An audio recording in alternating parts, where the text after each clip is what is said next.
Let's see. Rick, are you ready with the video? Okay. Let me get this. Let me start recording.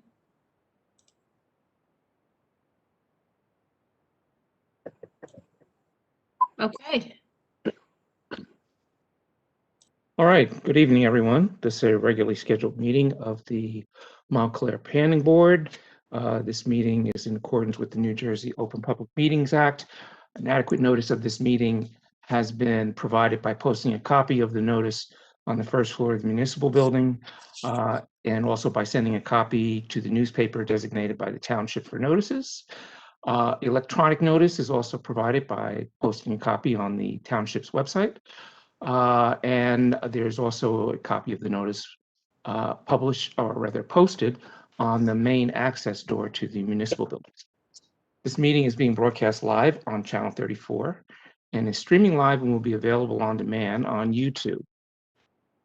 This is a quasi-judicial proceeding, meaning that the board has powers and procedures resembling a court of law, and we are obligated to objectively determine facts and draw conclusions from them in order to provide the basis for official action.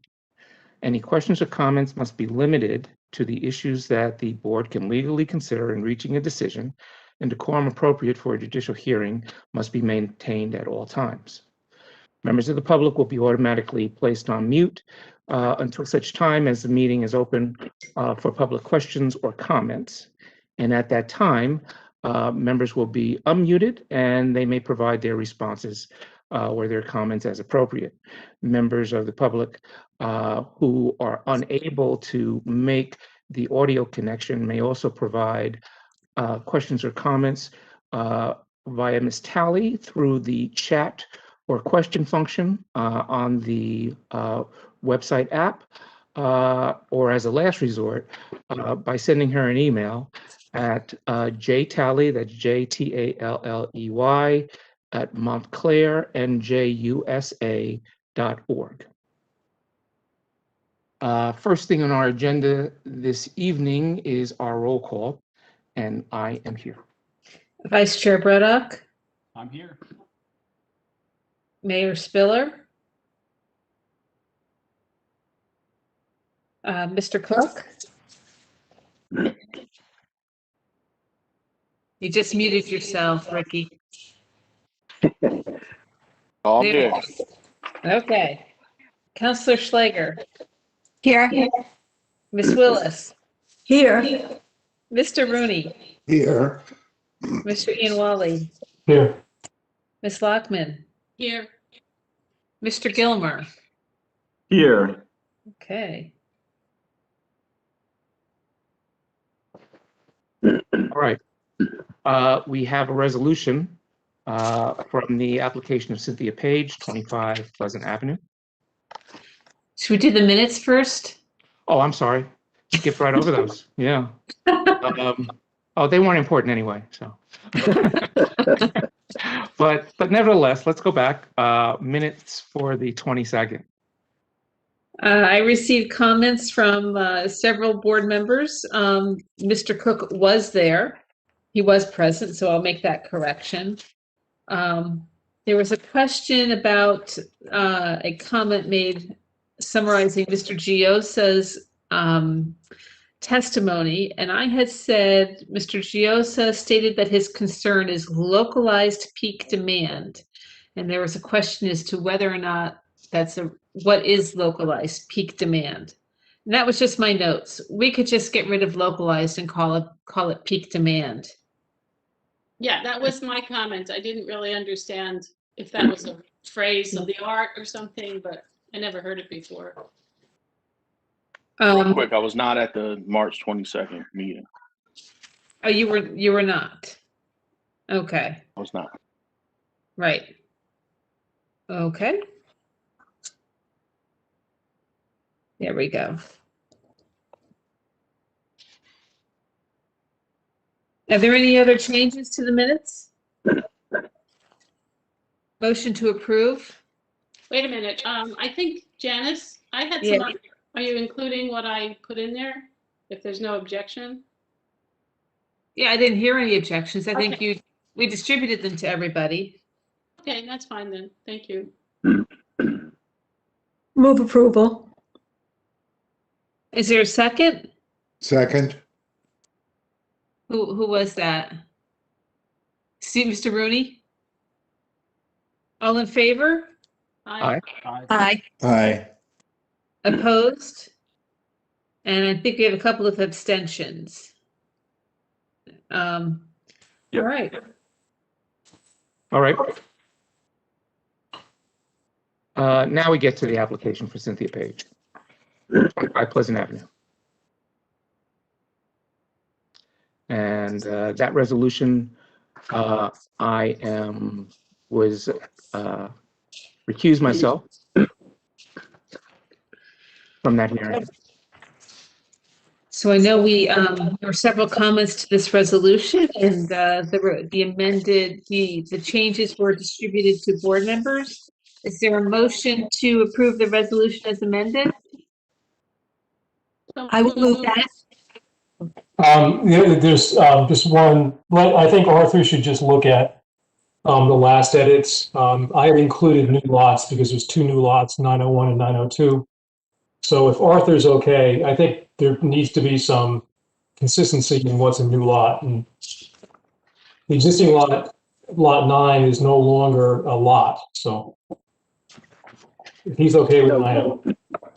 Tony, I took your point, and I thank you and Carmel and Keith for pointing out some of the other changes. I'm fine with all of them, so thank you. Okay, good. Okay, I think we had a motion to approve by Counselor Schlager. Is there a Yeah. second? Second. All in favor? Aye. Aye. Opposed? Abstentions? I abstain. That's me. Me too. Okay. All right. And then we have our continuing hearing on the application of Montclair Acquisition Partners for the Orange Road parking deck. Yeah, Chairman, I believe at the last meeting, the board members asked for additional time to consider the testimony given. I didn't receive any additional questions or requests for information from any board members subsequent to that, the last meeting. Okay. Janice and Chair Nguyen, I'm going to go. I'm recused from this one. Like usual, if there's anything else that you need me for, if you can text me or email me, that'd be great. Well, there's another application after this. You want me to bring you back for the next application? Yeah, if you wouldn't mind, or that'd be great. Yeah, Okay. either text or email. I'll be looking. Okay. Thank you. Excuse me, the mayor just asked for Janice, can you make him a panelist? He's been sitting on as a listener. Okay. I see that. All right. Thank you. Okay. Thank you. Thank you. Sorry about that.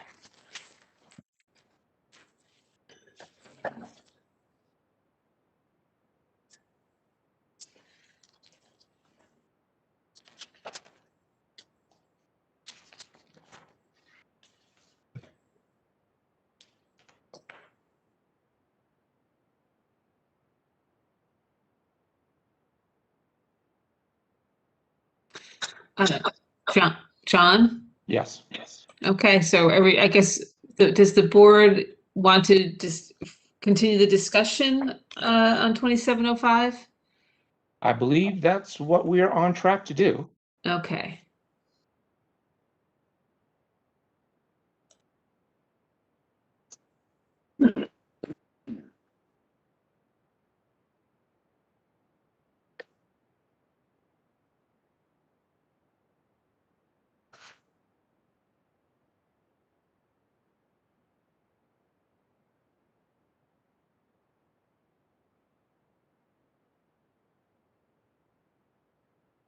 I think, Have you made the applicant participants, Janice? And I can't hear you. I can see your mouth moving, but I can't hear you. Is the public hearing closed? Do you want me to bring them all on for questions? What was your question? Is the public hearing part of it closed? I believe we hadn't gotten to the public hearing part of it yet. Okay, That's why we adjourned it at that point, okay. so that we could start with the comments. And if there was anything else that Mr. Troutner and his clients wanted to add before we moved into that portion.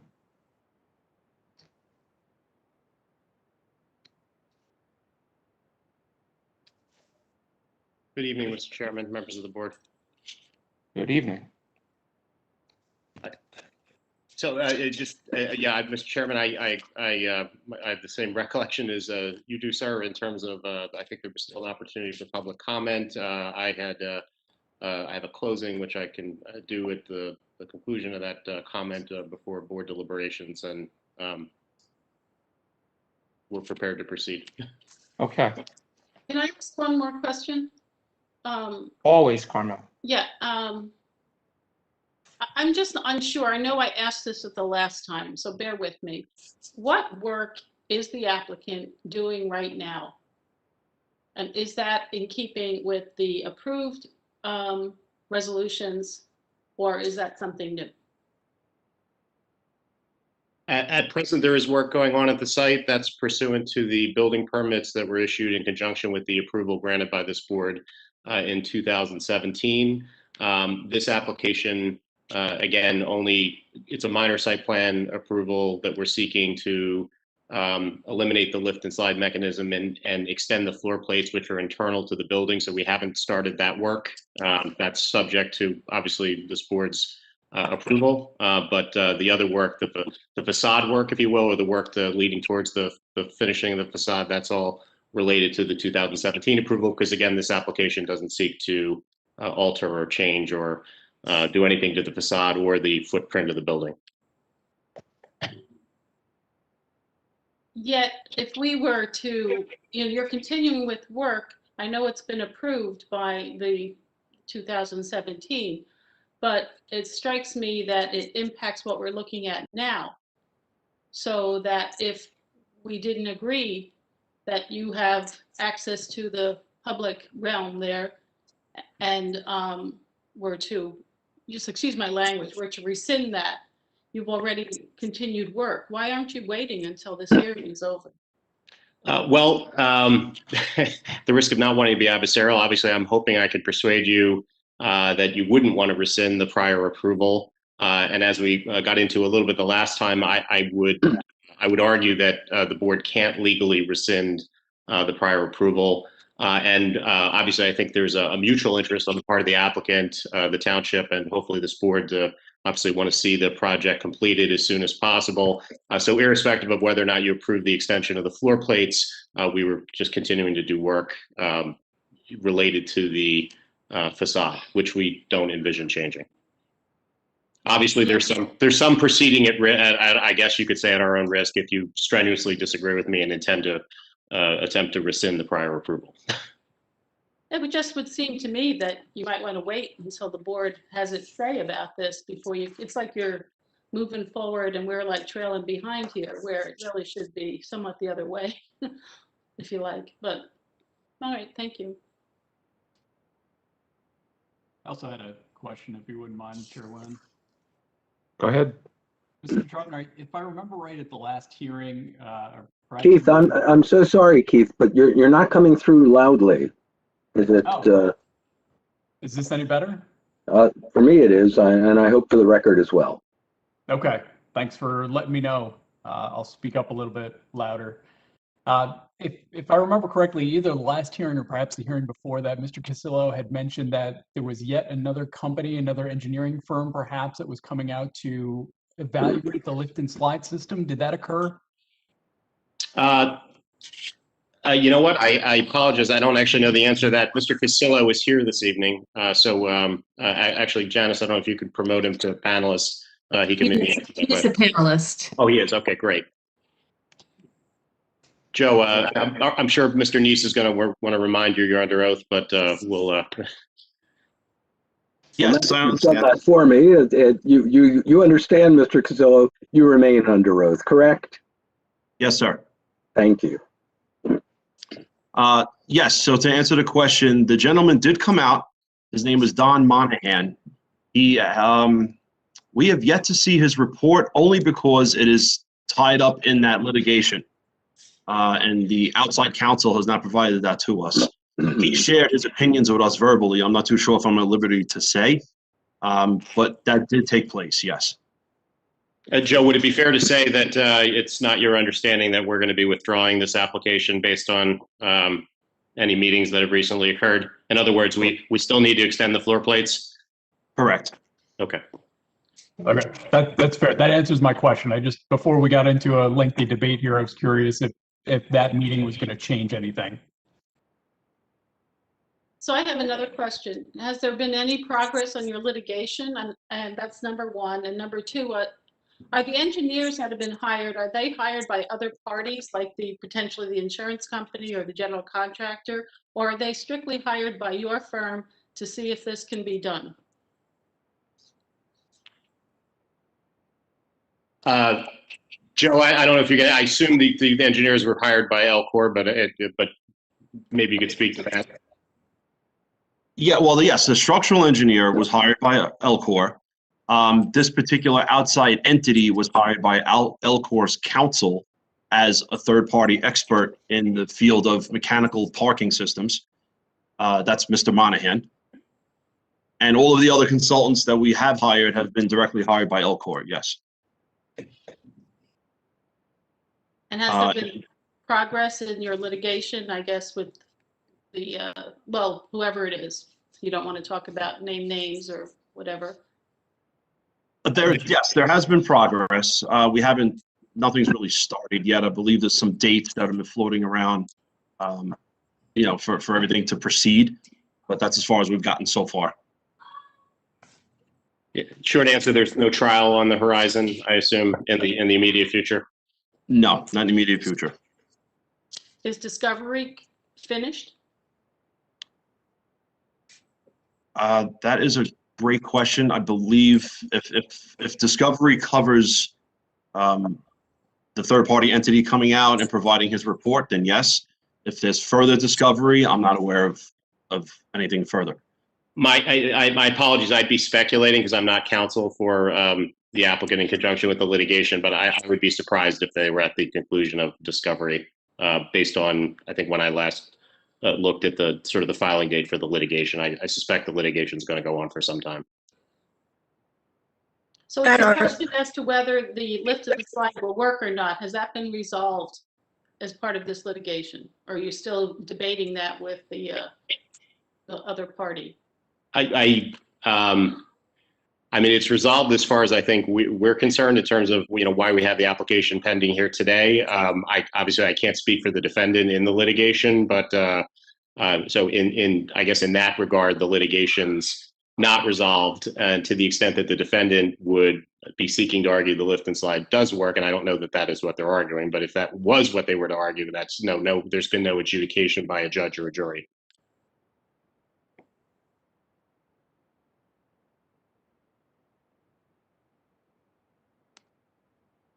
I was under the impression that there was still some points to be made about whether or not the proposed 700 spots could be handled with the 9 deep stacking of cars or crowding of cars.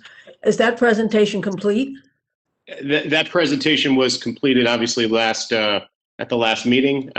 We, per the Chairman Wynn's request, and I think the request of some of the other board members, we didn't proceed to do a closing statement and close public comment to the extent that board members might, after reviewing the transcript, have further questions. So obviously, Mr. Sokich is here this evening. To the extent that the board has a question, we can attempt to answer it. Obviously, we didn't prepare anything in advance because we weren't aware there were any specific questions to be answered, but But Mr. Stokich is here. If someone has a question.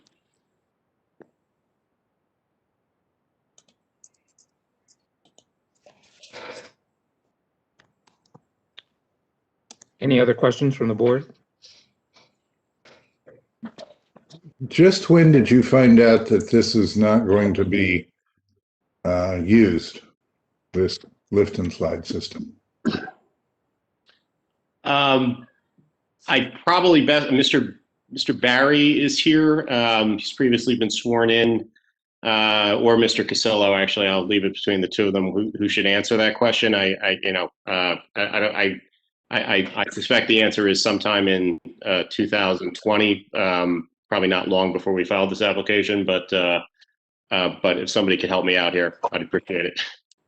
Yeah, this is Brian, Tom. Arthur, you can remind me of how I'm sworn in. Okay, Brian. You recognize that you remain under oath, do you not? Yes, I do. Thank you. I don't remember the exact date, but that timing is about right. As to when it was determined the lift and slide would not function, we immediately pivoted to try to find a resolution to complete the garage and deliver the extended capacity that's currently in the application. So it wasn't that kind of 2020 timeframe, if I remember correctly.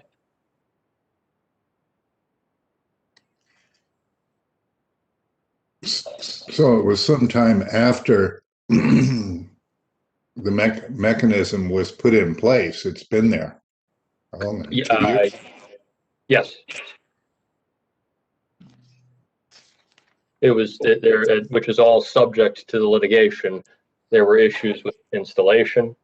There are issues with the condition of the system and a whole host of other problems. But yes.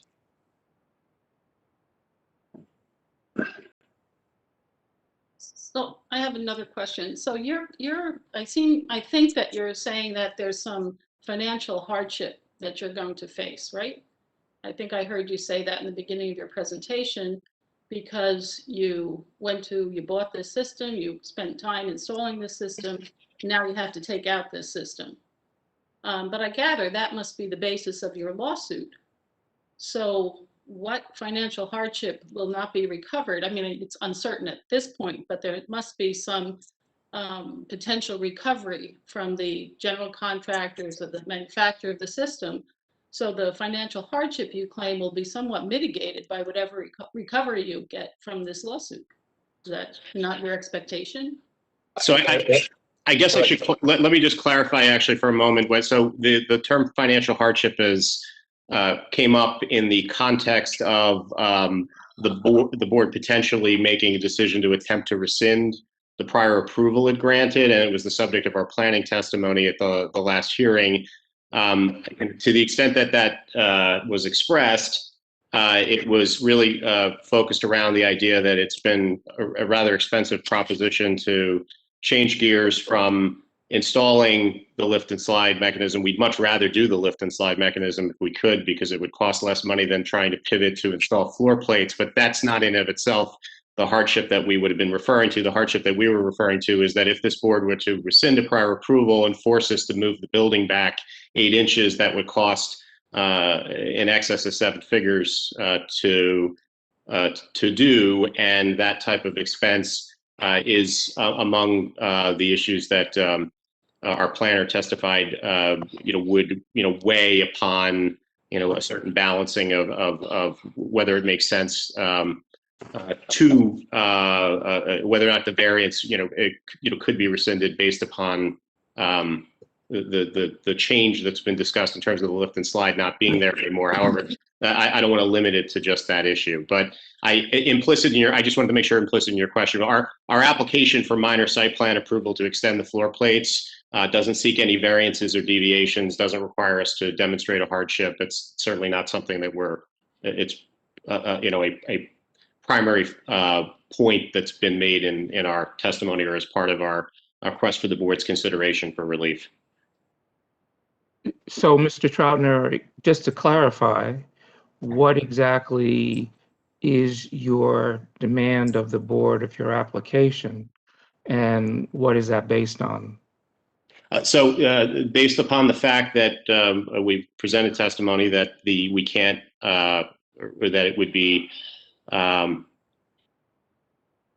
if we were to go forward and install a lift and slide mechanism as was previously approved, the lift and slide mechanism is not going to work at minimum, and B, potentially creates a hazard.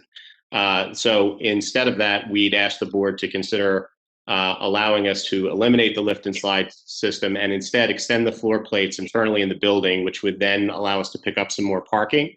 And then as part of this application, we were seeking to demonstrate that while the ordinary operations of the deck, there's ample amounts of parking irrespective of the extension of the floor plate. I believe, Mr. Chairman, as you rightfully pointed out, this board is concerned about potential extreme occurrences, special events at the hotel where there might be a lot of parking in a particular worst case scenario, and can we address that parking without the lift and slide mechanism? And then that led to our testimony regarding the use of valet parking to accommodate Mr. Giosa's projected demand of up to 687 parking spaces in the deck.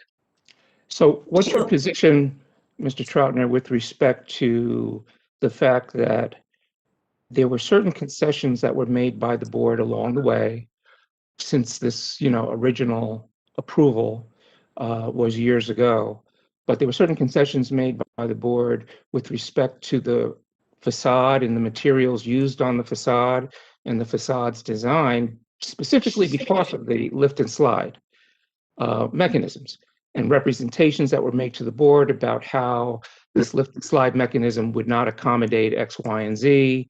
So now that you're asking us for removal of the lift and slide mechanism, don't we have the right to revisit those issues that were compromised because of the lift and slide with respect to the materials that were used on the facade and how it was put together?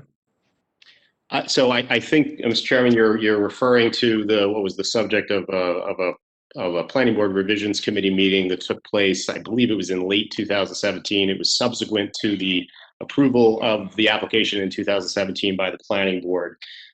There was an agreement to disagree, but our position is, and that we could believe the documents bear this out, prior to that application in 2017, there were numerous discussions that took place with the township's redevelopment consultant, as well as, I believe, members of an architectural review committee or planning board revisions committee regarding a desire to see the facade that was originally approved for this deck in 2012 to be improved.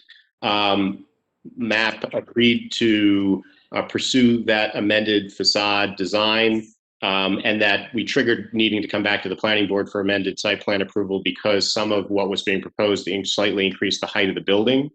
The documents that were submitted and exchanged with the township's redevelopment consultant and ultimately submitted to the development review committee as well as the planning board always referenced stucco panels, particular stucco panels matching existing precast. Subsequent to obtaining site plan approval by the planning board for that facade, which maybe not everyone loved, but it was a facade design that was ultimately approved. There was no discussion in front of a planning board about precast concrete, but then when we got to the planning board revisions committee regarding, among other things, reviewing, more closer up some of the material choices as part of the conditions of that 2017 approval, it became apparent that there were members of the board who had thought that there were not going to be stucco panels, but instead that was all going to be precast concrete.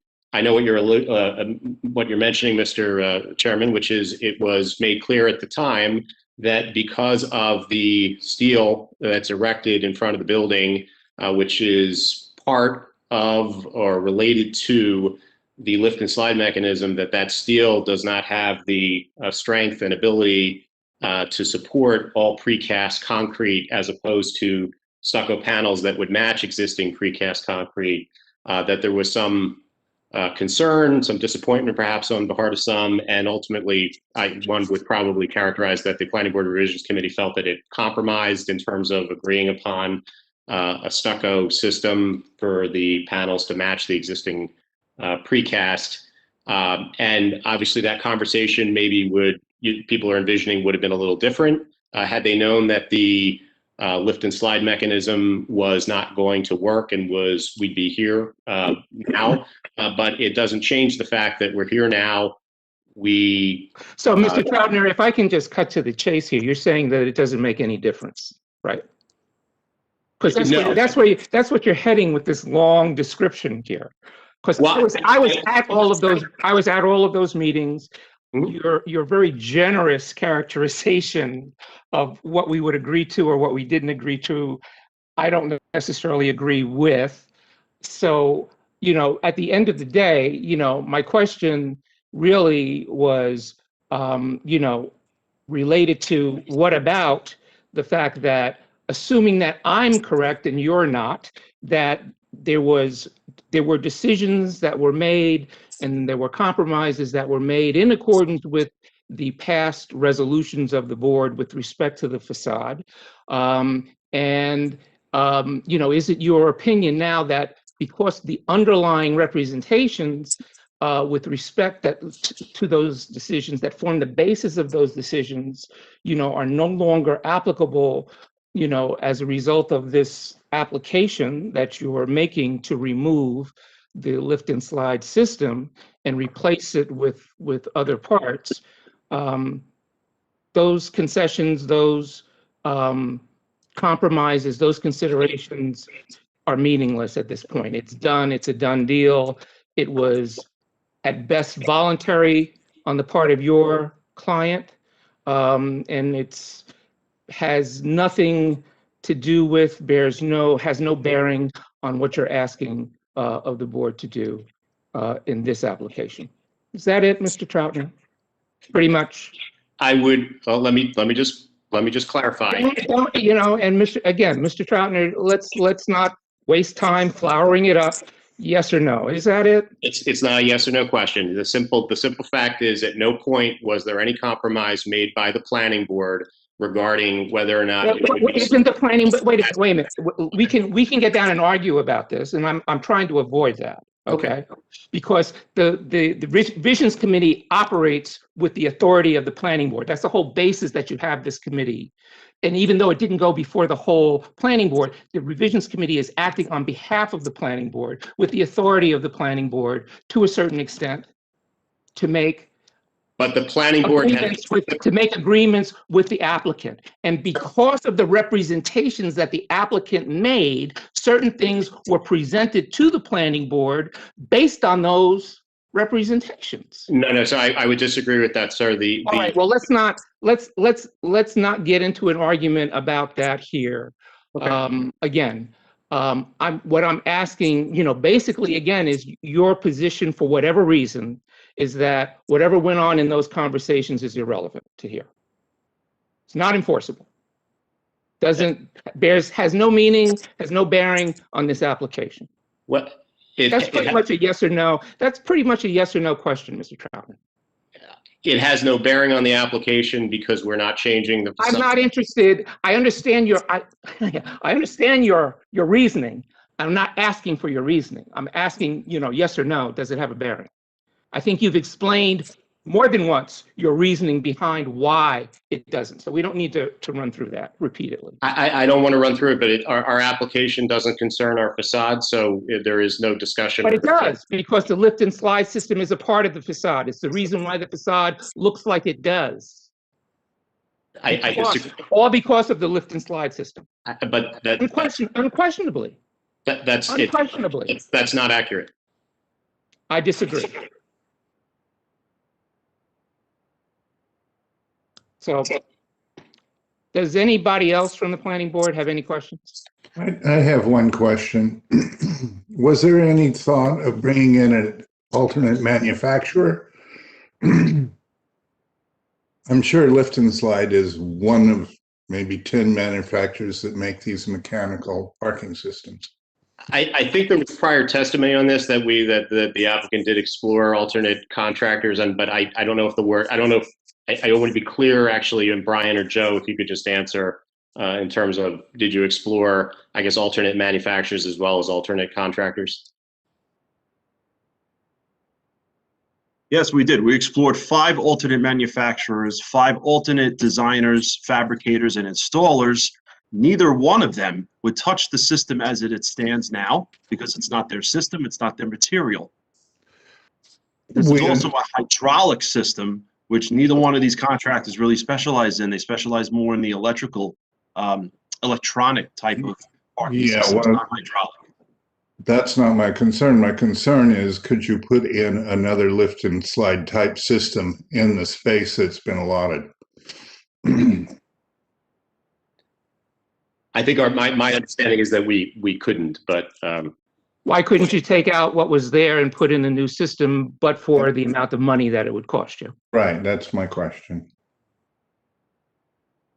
We understand, and I agree that with the testimony, as I recall it, was that nobody would touch the existing system, but that's not the same thing as whether or not another system could be put in its stead.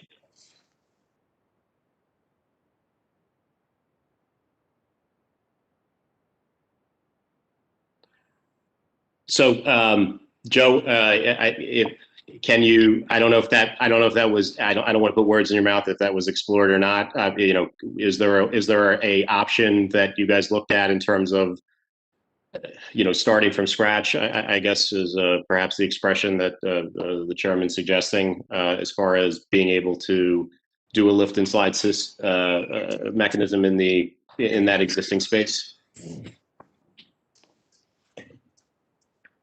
No, we haven't explored starting from scratch because it would be just that. We would rip out everything that's there. Right. Everything that's there. So, and this is Brian Barry. I think it's what we had looked at was the parking actual count and the garage utilization, and whether or not, based upon the slab extension, which we knew would be a safer functioning system once complete, because the experience with the existing lift slide has been anything but smooth and built any confidence in any sort of a system mechanically like that otherwise. So how do we provide for the capacity to meet the garage's needs and operations for both the site as well as the adjacent uses? And we came up with this alternative approach, was the extension of the slabs. So the reason we didn't explore it was because of the lack of confidence in a system working properly and the life safety concerns and the inability of it to operate properly based on this. And how do we solve something that delivers what was required under the redevelopment plan and agreement, which was to meet a certain amount of parking and to do so through an expanded use for the valet plan. So that's how we approach the issue. So does that mean to say that the other vendors or the other systems you're saying are problematic and unsafe also? I can't speak to those. All I know is the experience with this was right. Well, we understand. We understand that the experiment with this of the redevelopment plan system and the existing demand on the garage, as well as projected demand, and we found a solution for that, and to do so in a way that would allow the garage to operate in a safe and efficient manner. Right. We understand that the existing system has problems, and that you feel that you needed to get rid of it. But again, the questions were about alternative replacement systems that would conform to the original application and what was granted by the planning board originally. Because I don't believe the application was necessarily granted with respect to a specific manufacturer. It was granted with respect to a system of managing vehicles. Right, and granted to meet a parking obligation, which was what we targeted to do with this modified plan. Right. Which you could have put forth back then. I mean, if it was such, To be honest, if this was the better idea, but I mean, that was years ago. And, I guess different thinking and different considerations over time have occurred for various reasons. No, and I wasn't involved then. I don't know why we ended up with the system we did or where we did. and why the extension of the slabs wasn't proposed. All I know is my preference would be that they installed it properly, it was working, and we weren't here, and that we didn't have this problem. We're trying to solve it and come up with a solution. But at the end of the day, you could comply with what was originally granted by the planning board with another manufacturer. Well, I don't know if anybody said that we know that we could comply. I guess it's that, but the honest answer is, I don't know that every possible, stone has not been unturned to figure out if somebody could look at this space and just completely reinvent the wheel in terms of putting in a different automated parking system, different than the one that was proposed. But to Mr. Barry's point, the decision was made when we realized the lift and slide system that was proposed is not going to work, that the simple solution, or the simplest solution, was to extend the floor plates, which accommodates the parking concern and provides a more straightforward answer that doesn't require mechanical systems continuing to operate in the future. And it doesn't require changing the facade or the footprint of the building. Tom, if I may, 2 of the 5 manufacturers that we did talk to and did entertain, they could not fabricate a system that would handle the spans that we have, nor the height. There was a limit to their system, and I'm not versed enough to really speak to the limit to their system, but the feedback that we got from 2 of the 5 manufacturers, quite sizable manufacturers, they took a look at it. They came back and said, listen, the reason why we didn't do this in the first place, or the reason why we can't do this now, is because you have spans that exceed what we're comfortable providing from a design point of view, and the height is an issue for us in our system.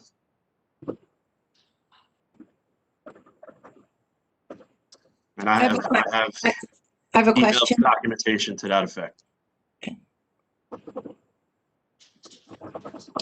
I have a question. Okay, so thank you, Chair. Who's picking up the cost of dismantling the lift and slide materials? Or is Lift and Slide Incorporated, are they taking it down and disposing of the equipment, or taking the equipment back to their warehouse? Or is Elcor picking up the tab for taking the system down? No, ma'am. Elcor is picking up the tag on removing the system and disposing of the equipment and the material. Okay, and when that happens, how long do you think it would take for that to happen?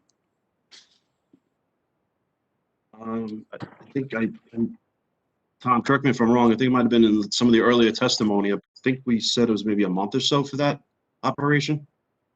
Okay, and if this was to go through tonight, when would you start dismantling it? My only concern is that there are 2 schools there, and which hopefully will be up and running at full speed in September. So I would hope that everything could be cleared away by September, so that the street doesn't have to be closed during school time. If we were to get the green light, the same contractor that's there installing the facade could begin his operation on removing the system in short order. And in short order, I mean maybe a week or 2, he could start that operation. And you think it would take a few weeks or a couple of months, or do you think everything will be cleared out by September? Yes. Okay, thank you.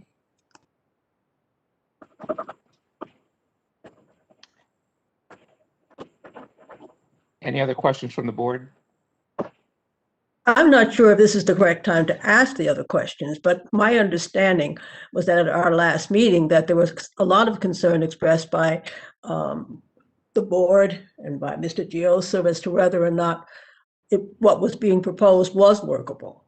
The idea that we had 614 promised slots with the lift and slide, and now with just the flat floor, we can come up with 700.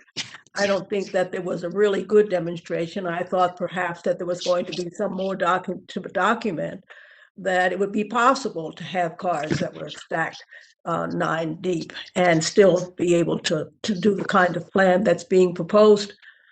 So not only do you're not doing what was done before, but the proposal doesn't seem to have been demonstrated. It's been said, but not demonstrated that it works.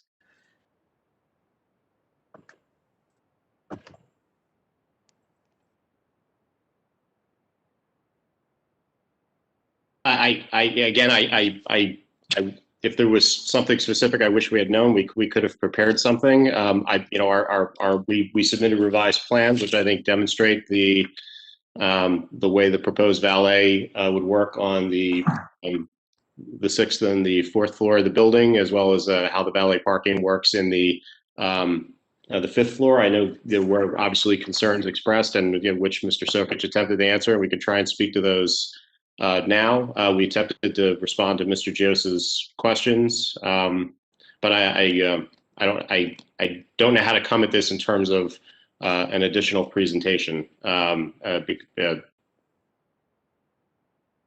Just to follow up on that a little bit, there was something Mr. Sokich mentioned at the last meeting about his experience with 9 Deep, and he mentioned Scarsdale, which is a project that I actually am aware of. Our firm did a parking study in downtown Scarsdale.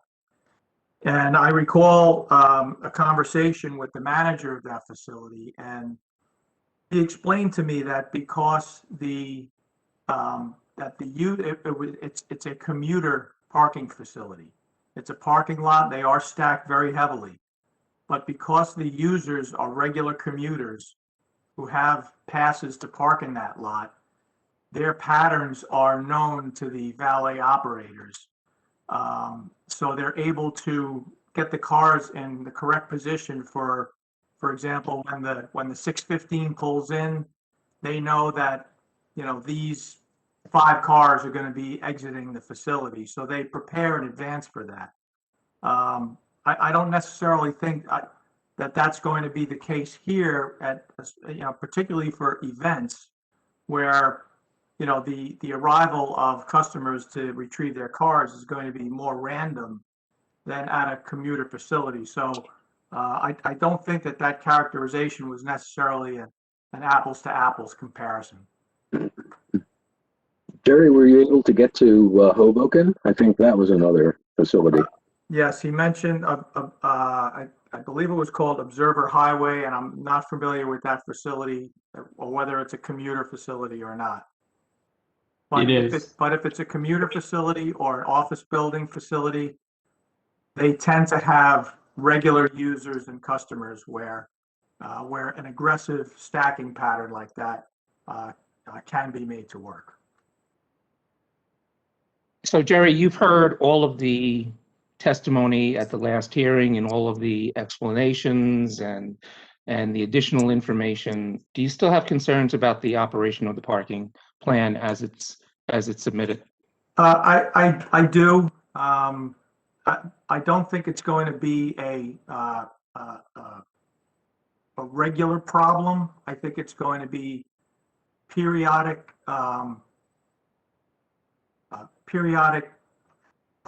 events or situations where the retrieval of cars could become problematic. Also with the Valley and Bloom residents, they have a certain ownership of that facility today.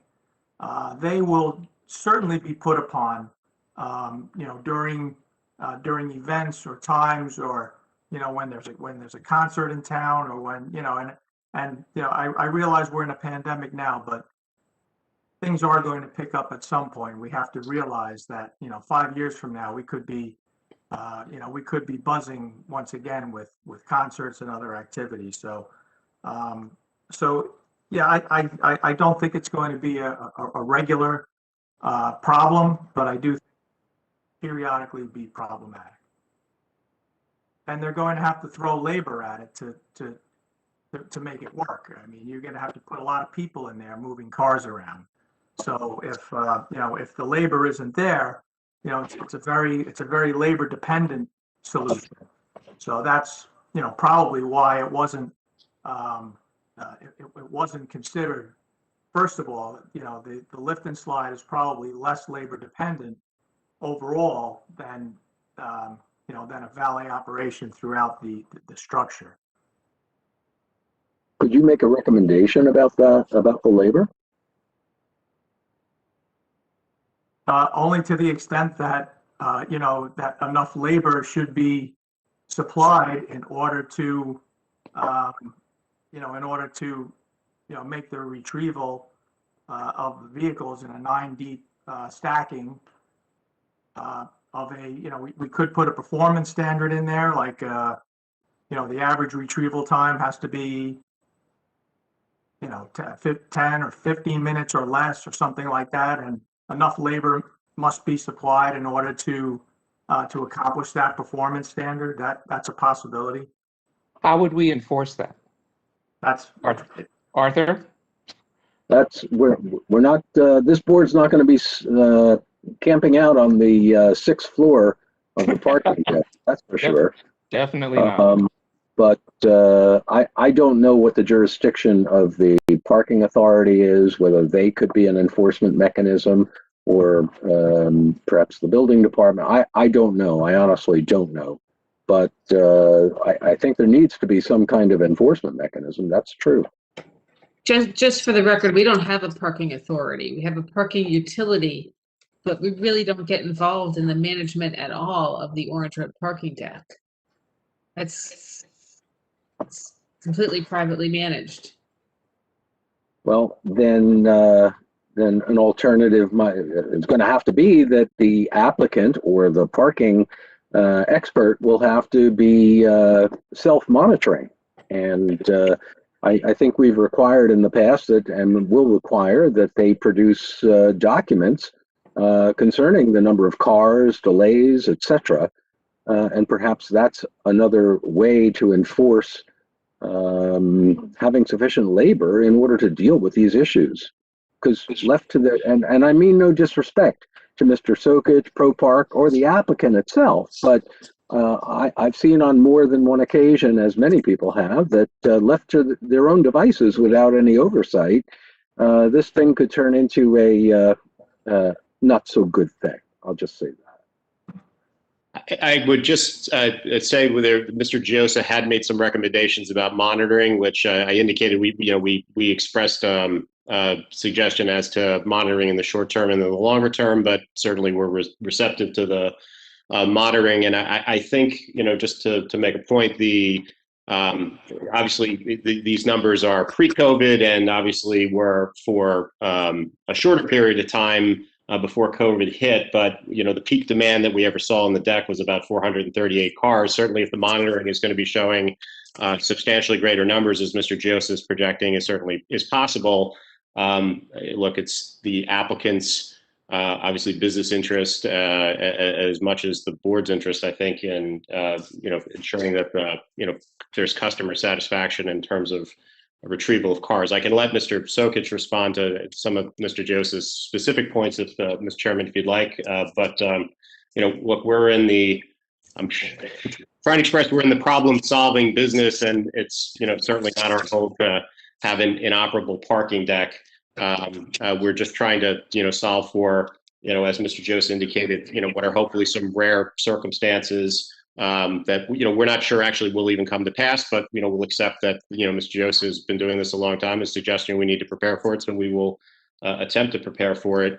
And I guess the question is, how can we get you comfortable? Mr. Giosa, are these rare circumstances? No, I wouldn't characterize as rare. Again, if 5 years down the road, when all the redevelopments are up and running and cranking along Seymour Street and everything, there's going to be a vitality in town for sure. And when there's a concert, when there's a popular restaurant that's coming on board, when the event space becomes popular, or the rooftop bar, there are certainly going to be periods where that garage is going to be buzzing with activity. I would not say rare. I would say, you know, maybe a few times a month, depending So on. what you're suggesting, Jerry, I think is there's a difference between monitoring, as Mr. Troutner suggested, and enforcement of a performance standard or standards. That's a whole different thing. And that's my concern, because I don't see, you know, monitoring will tell us that there's a problem, which I'm sure the neighbors across the street will tell us that there's a problem. Right. You know, but I don't want to place a burden on the town to address something that we don't have the mechanisms in place really to address. Well, I just want to clarify though, so again, the average parking in the deck was 270 cars. The 85th percentile, 15% of the time, was 315 cars.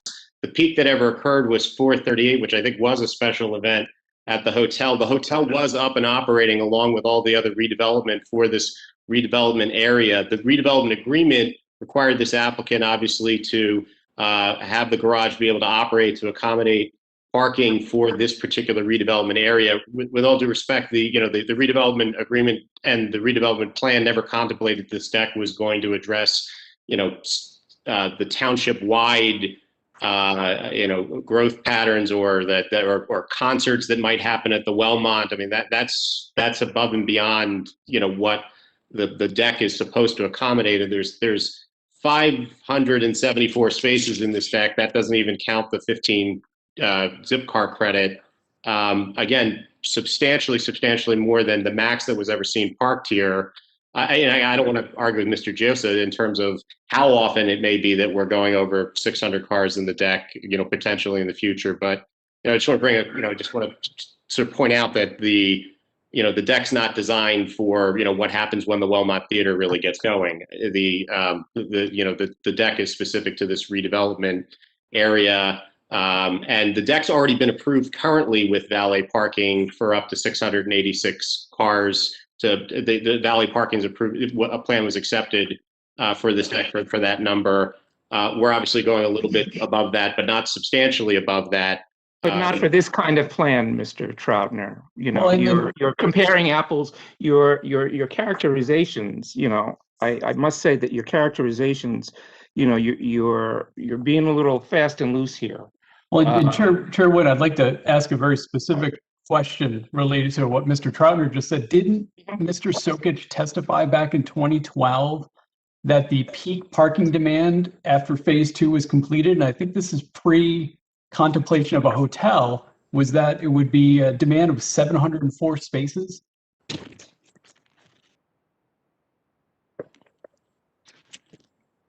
Hold on, I'm attempting to get the answer to your question. Sure. I understand that's going back to what I believe is the resolution or a resolution related to this property in 2012. Let's see. There's a line in here that talks about there was a projection at that time, and you're right, it's pre-hotel, that the totals for phase 1 and phase 2 with the 78 Board of Ed spaces, not accounting for shared parking, would be 704. So with shared parking, that was how it was determined that the deck could operate with 520, at that time, 528 self-park spaces. And then there was a projection that that the deck could be valet parked up to 686 spaces. So 528 spaces approved, whereas now we have 574, 686, valet plan for 686 approved. Now we're, looking at what I think 692 was, I think, what Mr. Sokich testified at the last hearing. And the valet plan that was approved isn't the same aggressive valet plan that you're now proposing. There are some differences to the valet plan, but Major differences, right? What's that? That's the key. Major differences in the That's way the that the key. cars are being arranged on the property with the stacking. The focusing the stacking on the 6th floor and the 4th floor, of course, similar to the 5th floor.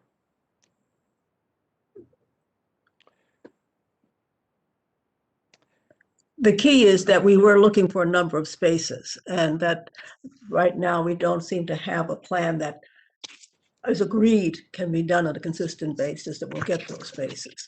Well, again, I just want to point out that the in terms of the the chairman just made a very good point, obviously, about the changes in the valet plan that was approved versus now. But there's a discussion in terms of lost parking spaces, but the loss in spaces, if you don't count Zipcar credits, we're down 40 spaces, 40. If you count Zipcar credits, we're only down 25 spaces, as compared to what we're proposing right now versus what the lift and slide would have delivered. So it's not an enormous number of spaces that have been lost that we're attempting to accommodate for. And I, by the way, I should note, I'm doing a lot of talking. Perhaps Mr. Sokich probably should answer some of this, but he may be muted. Janice, I don't know. Yeah, this is Kristen. I don't know if you can hear me. We can hear you. Hello? Okay. I'd love to speak if the board will have me. Mr. Sokich, you understand you remain under oath, right? I do. Okay. Okay. So a couple of things. Jerry had mentioned that, he felt that we may reach high occupancy a few times a month. That has never been the case. It's been a rare exception that we've ever come close to capacity. Our biggest number was 438. We've had challenges at the deck with lane closures, floor closures, construction, where we didn't have full utilization of areas of the garage, which were challenging. But just based on the numbers and having operated the deck now for 5 years and having done over 40 events at the hotel, we just had a wedding this weekend, actually, where we parked in total 90 cars for the wedding, like 30 a day. From my experience, it's going to be a big one-off, maybe once every couple of years, if there's some exceptionally large thing taking place in town, that we would ever even need to entertain going to the valet scenario. So I wanted to kind of put that in perspective. And then in the valet plan that we submitted, I could tell you, I've done stacked parking in many locations, not just the Village of Scarsdale. I do it at the TWA Hotel out at JFK Airport, which opened up about 2 years ago. I used to do it in Hoboken. I used to do it across the street from the Javits Center, where we would park 11, 12, 13 deep for the auto show, motorcycle show, boat show. It's all similar. People come in waves, they leave in waves. It's like going to a wedding and, all of a sudden you see 20 waiters bringing out the main courses at once. It's no different. We are going to be staffed appropriately for this type of parking when the need occurs.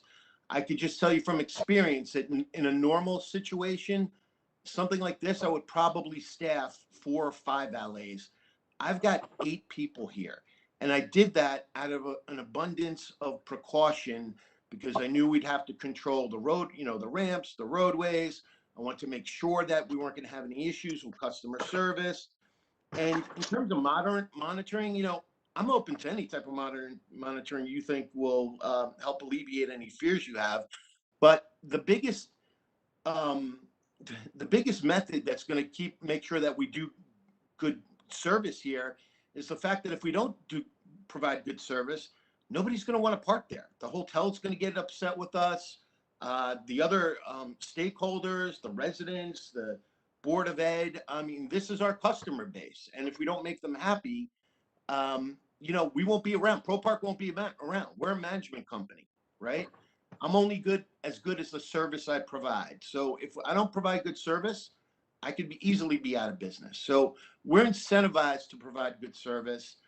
The staffing levels we provided in the plan are above and beyond what is normally needed. But like I said, I wanted to use some precaution here because of the sensitivities.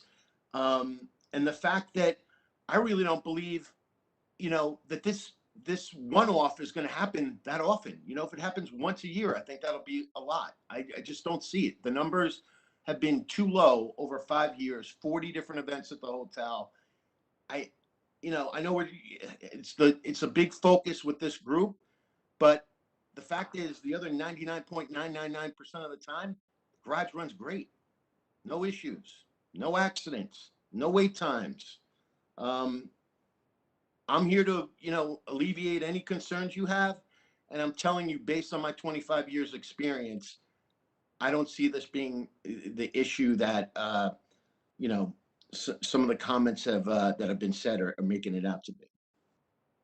Mr. Sokich, just real quick, you heard Mr. Yosa mention that he had some concerns about the prior facilities. You noted Scarsdale and I believe a facility Observer Highway in Hoboken, and that those were commuter facilities where there was a more predictable pattern in terms of commuters coming and going, and that Mr. Sokich was concerned that Mr. Joseph was concerned that this isn't potentially that scenario. Let's say, for the sake of argument, that Mr. Joseph is correct, that we are going to see a greater number of occurrences where you're going to be in a valet mode than what you're predicting.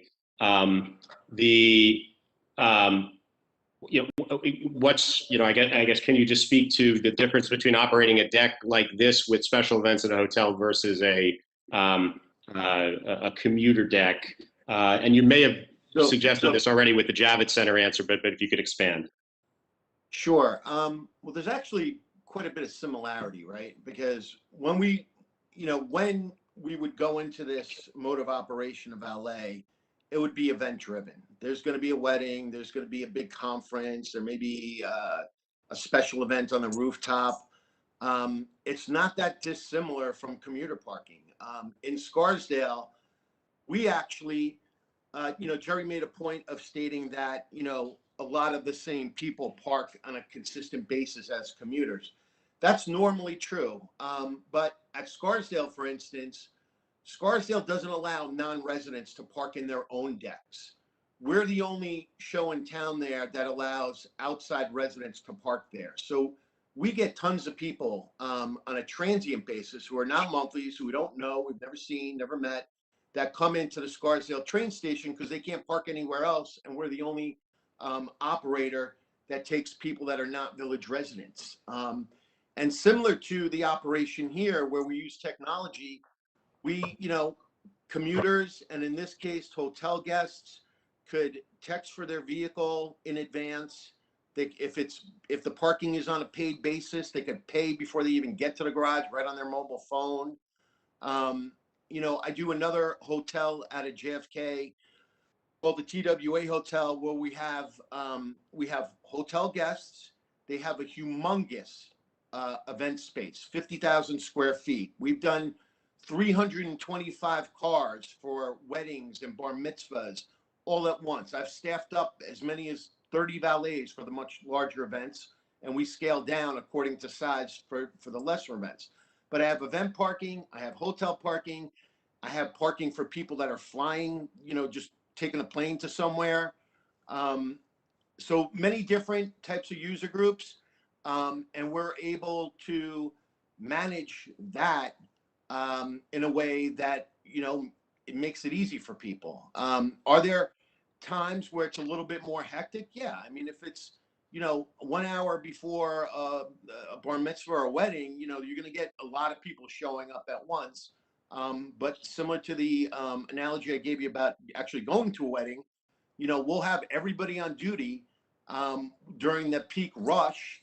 Everybody's on duty during the peak break. And then in between, we're, restaging the cars, giving people breaks, doing what we need to do to optimally set up the car so that when the event is over, that it's managed and being handled in a way that is not creating customer service issues. I just want to respond to a couple of points there. The first thing about mentioning the counts, that, they never really found more than, 400 cars parked in the deck. There is evidence that they do close the deck, and I did speak to the manager there. He said that when they know that certain Valley and Bloom residents are going to be coming back, they will close the deck to make sure that those spaces remain vacant for the returning Valley and Bloom folks. So closing the deck has been a tactic in the past to truncate demand and limit demand coming into the deck. And, you know, quite frankly, there's a concern that in the future, that could also be employed as a method to, you know, to keep demand under control. And that's just to close the deck. You don't let the public or transient parkers in and tell them to go someplace else. Yeah, Rather than pivot to a more intense valet operation, so they could be accommodated. So, Kristen, I know we previously talked about the instances you mentioned where there was construction work going on inside the deck, and then a floor was closed, or the deck was somebody maybe put up a sign because of that construction. But can you very specifically respond to Mr. Joseph's suggestion that is it possible someone on your staff is closing the deck as a tactic to limit the number of cars coming into the deck? I'm just concerned about that statement. Look, we're a for-profit business, right? We're not turning away anybody if we could park a car. I mean, that's just goes without saying. We're for-profit. We do better when more cars are coming in than turning away cars. So that goes against our DNA right off the bat. The couple of times that this has happened was due to the issues that I had brought up in the past.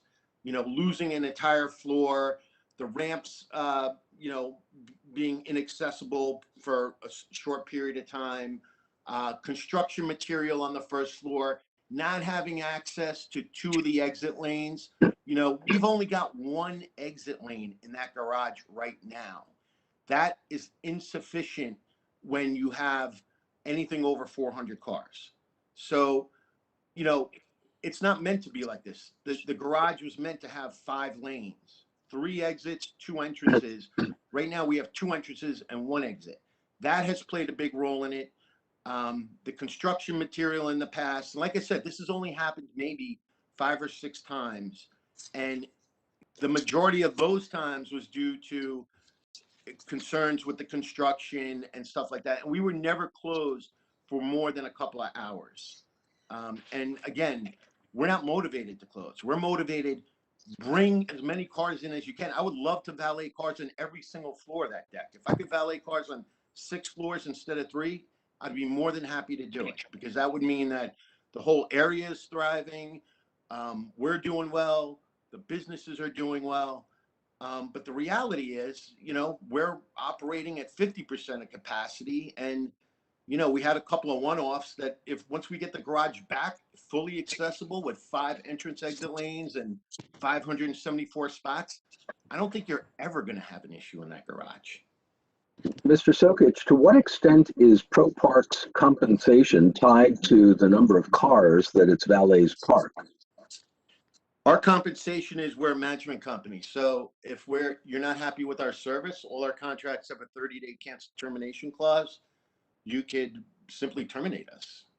No, I get that, but I was just. And the typical owners are motivated by increasing the NOI, right? So parking. No, I get that. Okay. I get that. It's just that I was just trying to clarify something I thought you had said during the course of your last statement.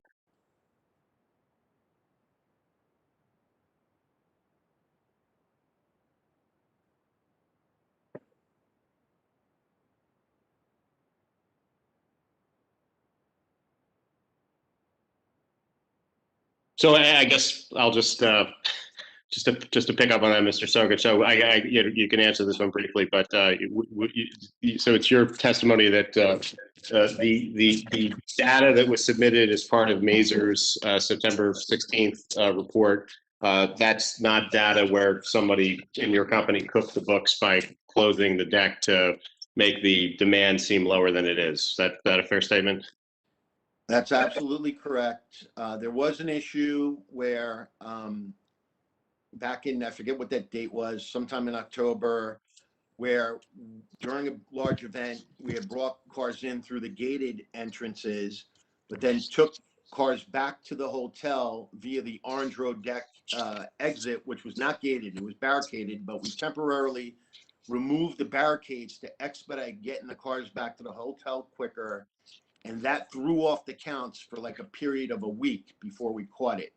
But that was purely data error, you know, and an issue because all the access control equipment hasn't been installed on the Orange Road side due to the lift and slide construction that was taking place. Thank you. You're welcome. I have one more question. What's preventing you from dismantling and taking the lift and slide system off the site tomorrow?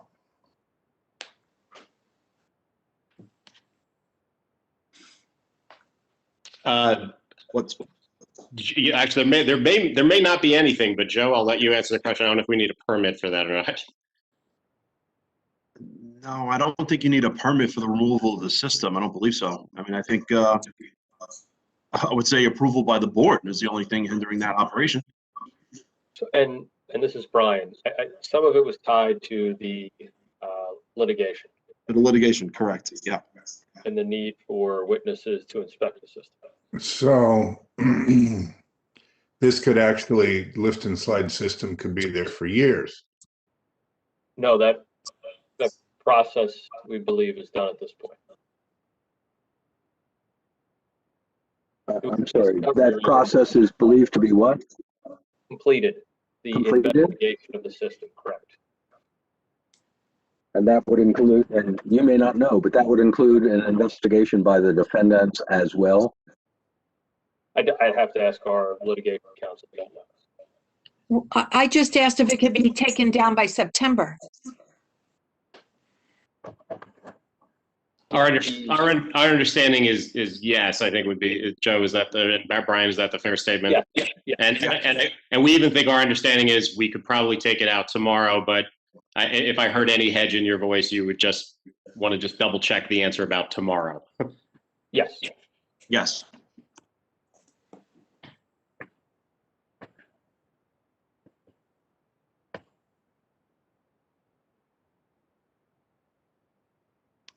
Any other questions from the board?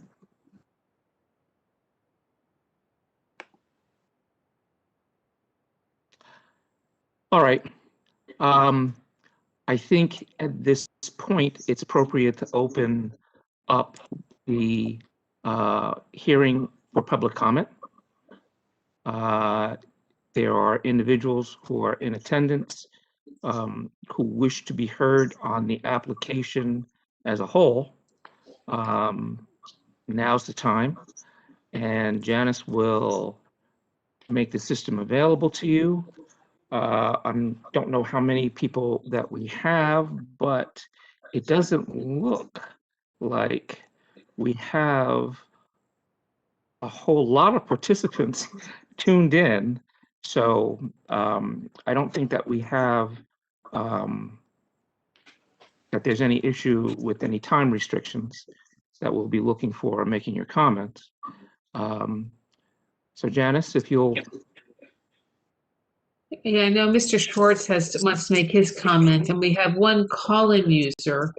I'll start with Mr. Schwartz, and then I'll go to the call-in user to see if they want to make a comment. Mr. Schwartz, you're unmuted. Can you hear me? I can hear you. Excellent, thank you. Janice, I have some pictures there. Can you please put them up? The largest one first, that is from the Montclair Times story. Yep. I believe this is the one that you're talking about. No, the one with the facade. Yeah, that's it. Let's start with that one. Thank you. And we can just buzz through them as I go. I'll ask you to switch every now and then. Okay. Mr. Chairman, board members, thank you. Montclair tries to help developers who follow our codes and who present accurate and truthful testimony at public hearings. Unfortunately, in my opinion, this applicant and their predecessor partners have not been completely truthful in their representations and presentations. I'm picking up some background talking there. Instead, I believe they've demonstrated a pattern of both deception, misstatements, and obfuscation at the public's expense. Let's look at this picture we have up here. Notice the unfinished steel deck framing from last winter. No, Janice, this is the, I think we need to shift pictures. This is one of the newer pictures. We can go back to this next. Let's take the,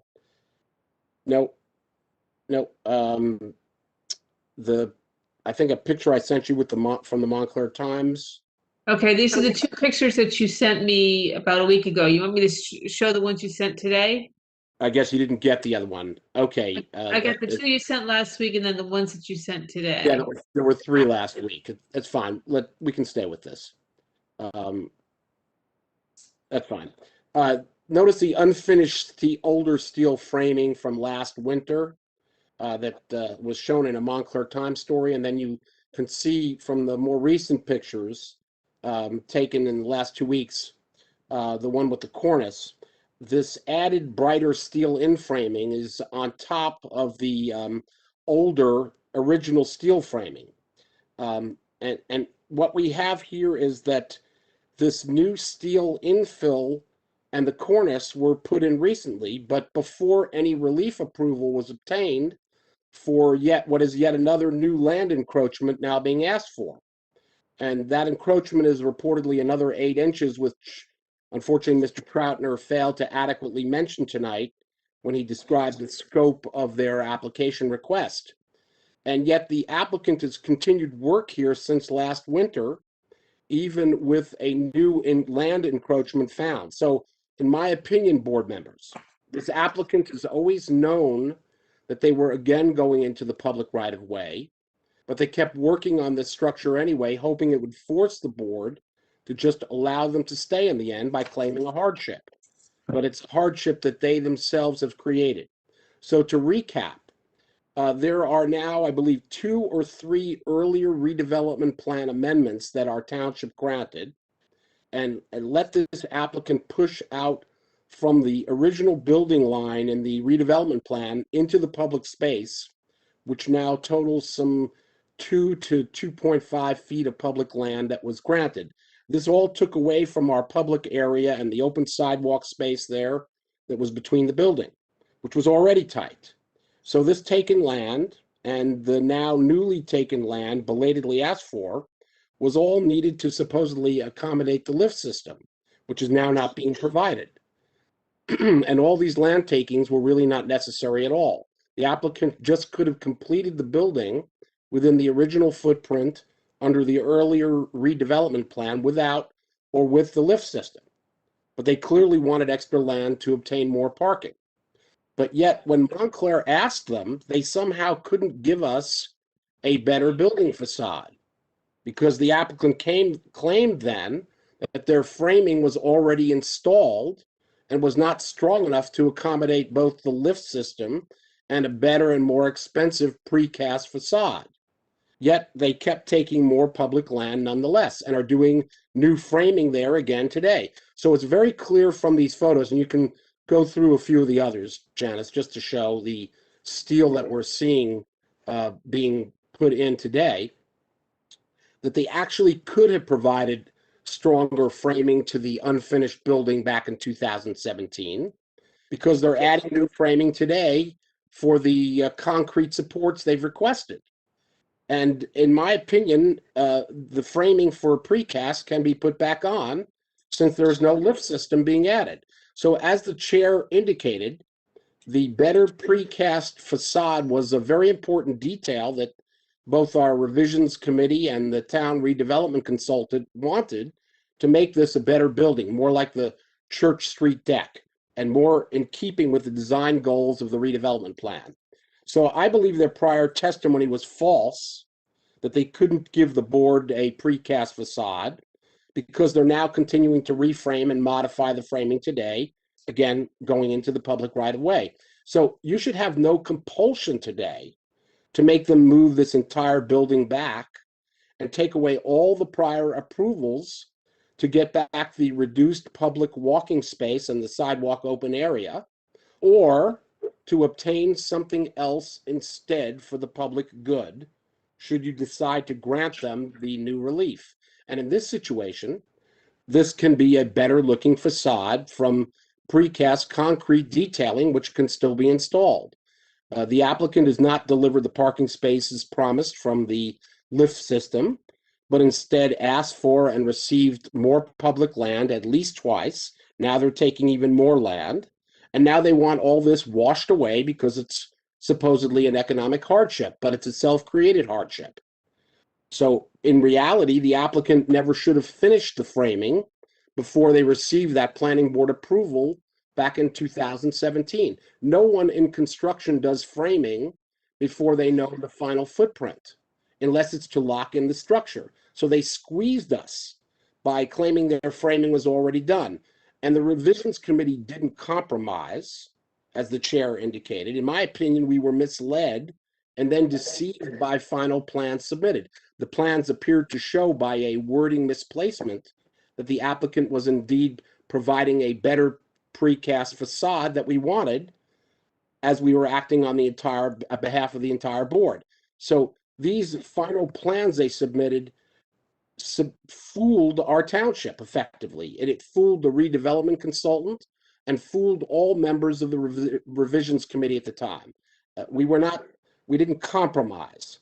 The applicants said they could not provide the better precast facade because they had already framed out the building, again without final approval, and this appears to be false. So the logical takeaway is that this applicant has known exactly what they were doing all the time and just continued actions that locked in their status at the public's expense. They believe our board would roll over and feel boxed in, as it frequently does, from time delays, fears of litigation, and just a wish to get the project finished. So you hold the upper hand today.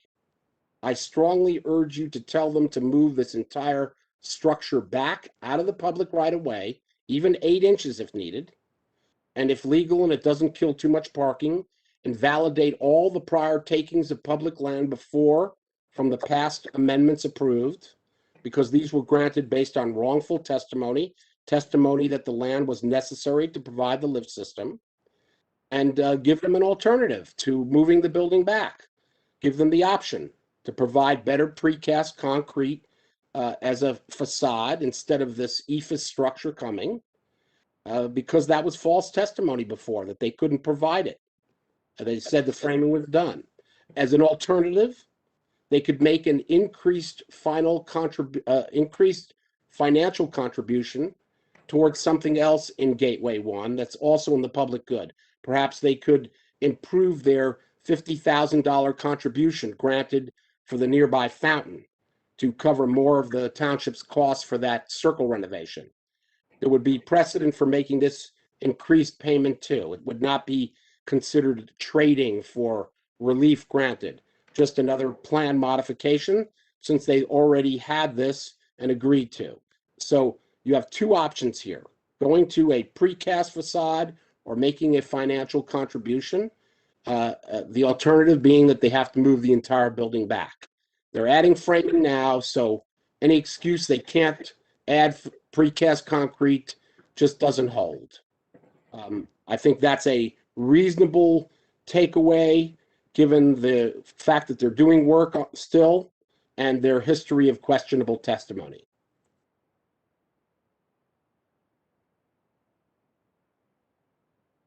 Okay. Do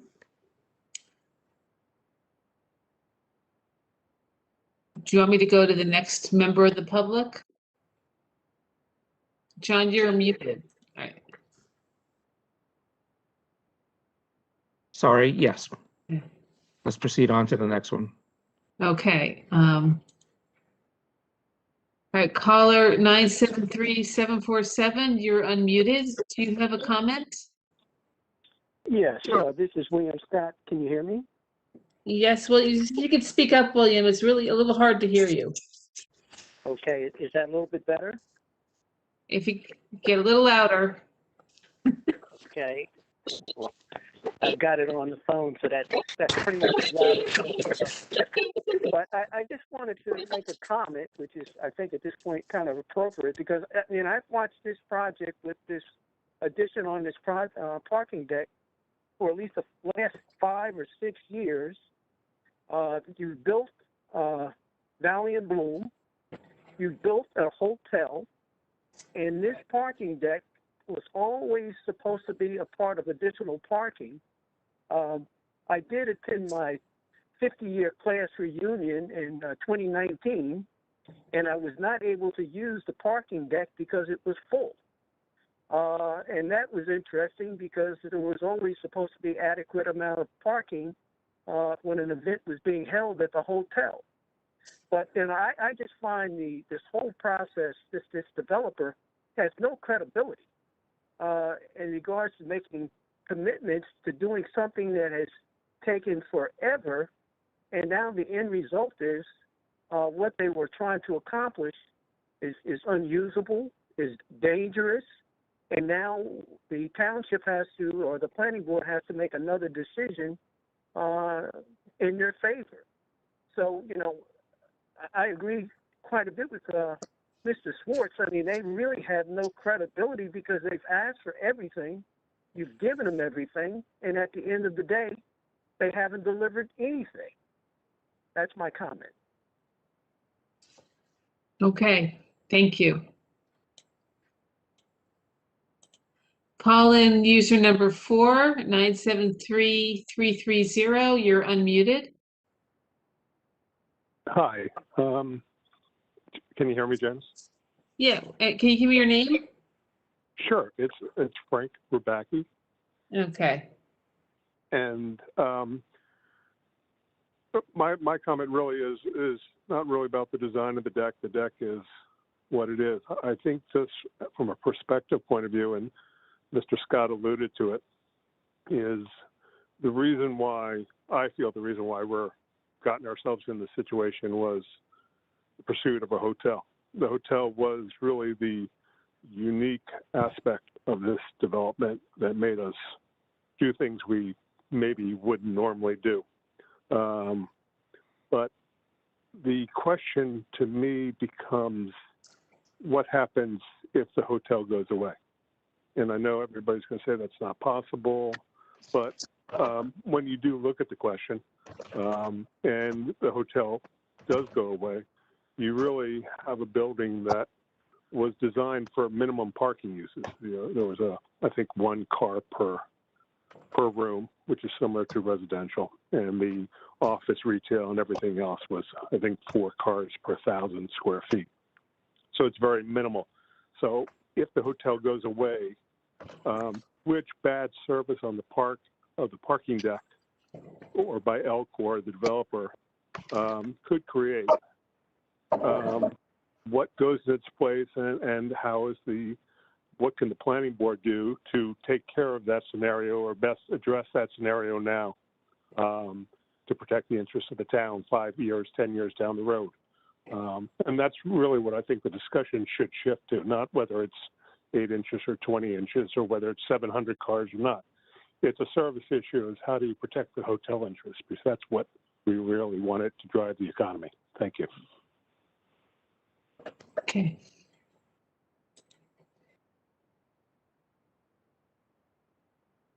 Okay, John. I don't think there's anybody else from the, if anybody else wants to speak, I think everybody's associated with the next application. Mr. Luvis, did you want to speak? Mr. Luvis, I've unmuted you. Did you want to speak? No, I'm waiting for the next application. Thank you. That's what I thought. Okay. All right. Everybody else is for the next application.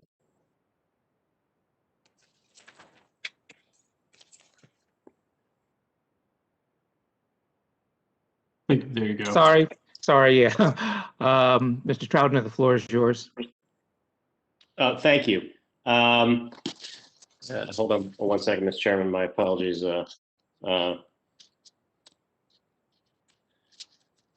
Actually, Mr. Chairman, would you mind if we actually just took a break for a moment? I just need to make a ask my client a question before I enter into the closing statement. My apologies. For 2 minutes?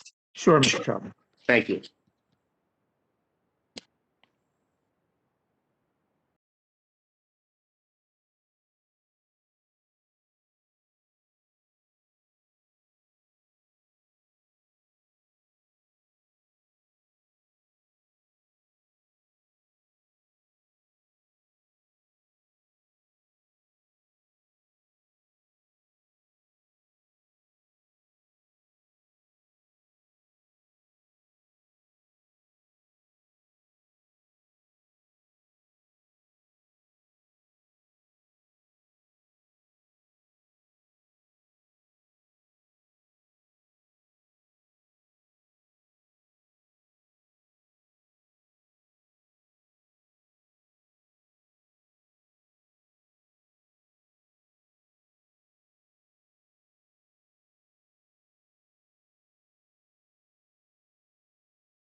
No problem.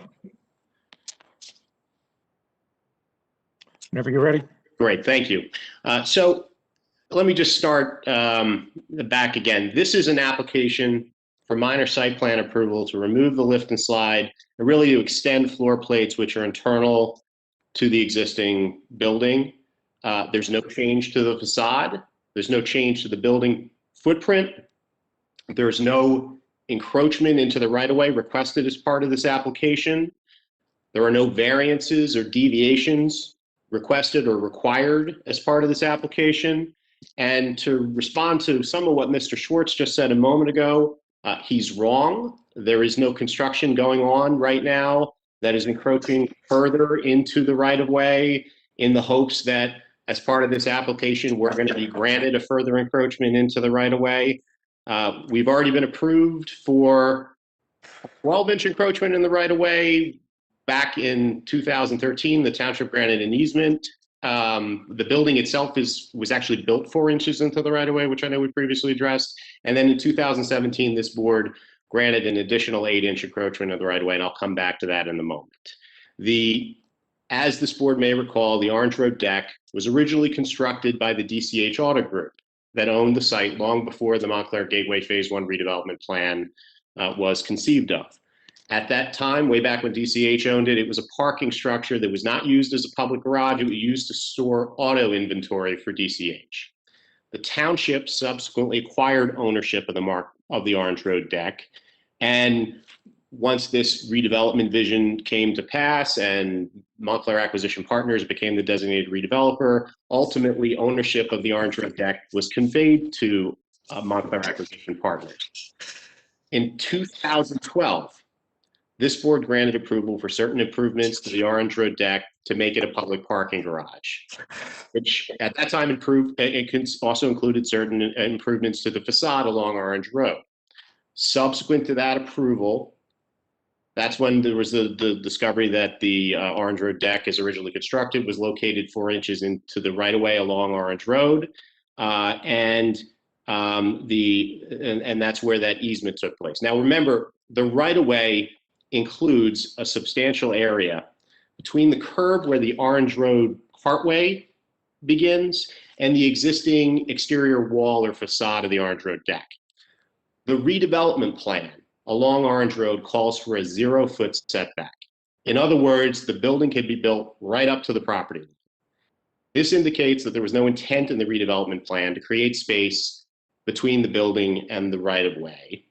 But the redevelopment plan does require along Orange Road that there be a 4-foot wide sidewalk, which is precisely, and contrary to what Mr. Schwartz was attempting to say, what exists on the entire length of the building's facade along Orange Road, with another 6 to 7 feet of grassy area and landscaping between that 4-foot sidewalk and the curb. Because of the discovery of the 4-inch encroachment by the building into the right-of-way along Orange Road, and because of that lift and slide mechanism, which was somebody decided to install back in 2013. In December 2013, MAP entered into an easement agreement with the township to permit the encroachment of 12 inches into the right-of-way. MAP paid $50,000 to the township for that easement. In 2014, the board granted approval for the MC Hotel. That approval recognized the lift and slide mechanism would provide parking for 116 cars. Prior and subsequent to the 2014 hotel approval, MAP had obtained building permits and approvals to construct the lift and slide and the facade work along the Orange Road frontage, which had previously been approved by this board in 2012. Nobody did anything illegal or to the extent Mr. Schwartz is suggesting, any nefarious steps were taken to erect something without approvals. In 2015, it was determined that by the Planning Board's Revisions Committee and the Township's redevelopment consultant that they would like MAP to consider amending the facade. They didn't like the way it looked. And MAP agreed to engage in meetings with the Planning Board's Revisions Committee and the Township's architectural redevelopment consultant to discuss revisions over the course of 2015 and into 2016. That architectural redevelopment consultant, along with the Planning Board Revisions Committee, there were people there from the Planning Board, the Historic Preservation Committee, as well as the Township's redevelopment consultant. And those protracted discussions led to MAP's agreement to certain design modifications that were being recommended by the redevelopment consultant and the various committee members.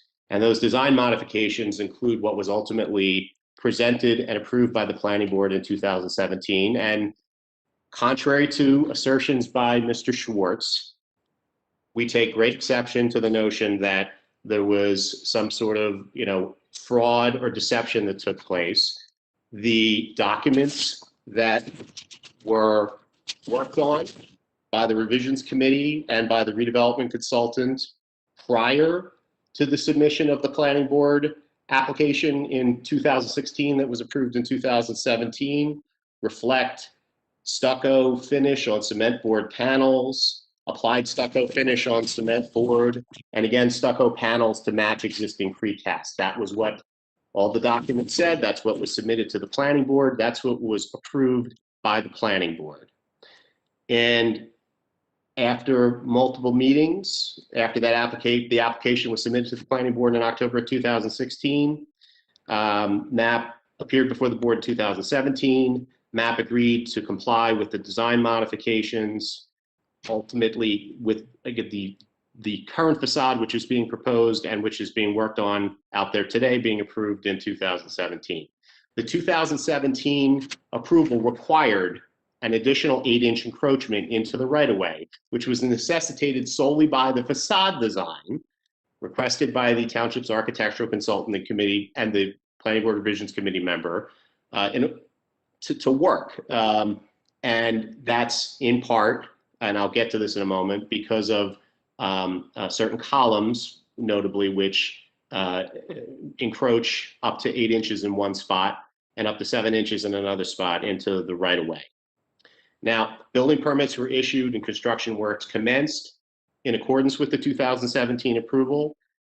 This is essentially the same approval and building permits that Mr. Schwartz is showing pictures of, work that's being done pursuant to that approval. It's just, you know, Mr. Schwartz is not a structural engineer. I'm not sure everything he was trying to allege or imply by pointing to those pictures, but those pictures show work being done pursuant to a planning board approval and valid permits that were issued by the township.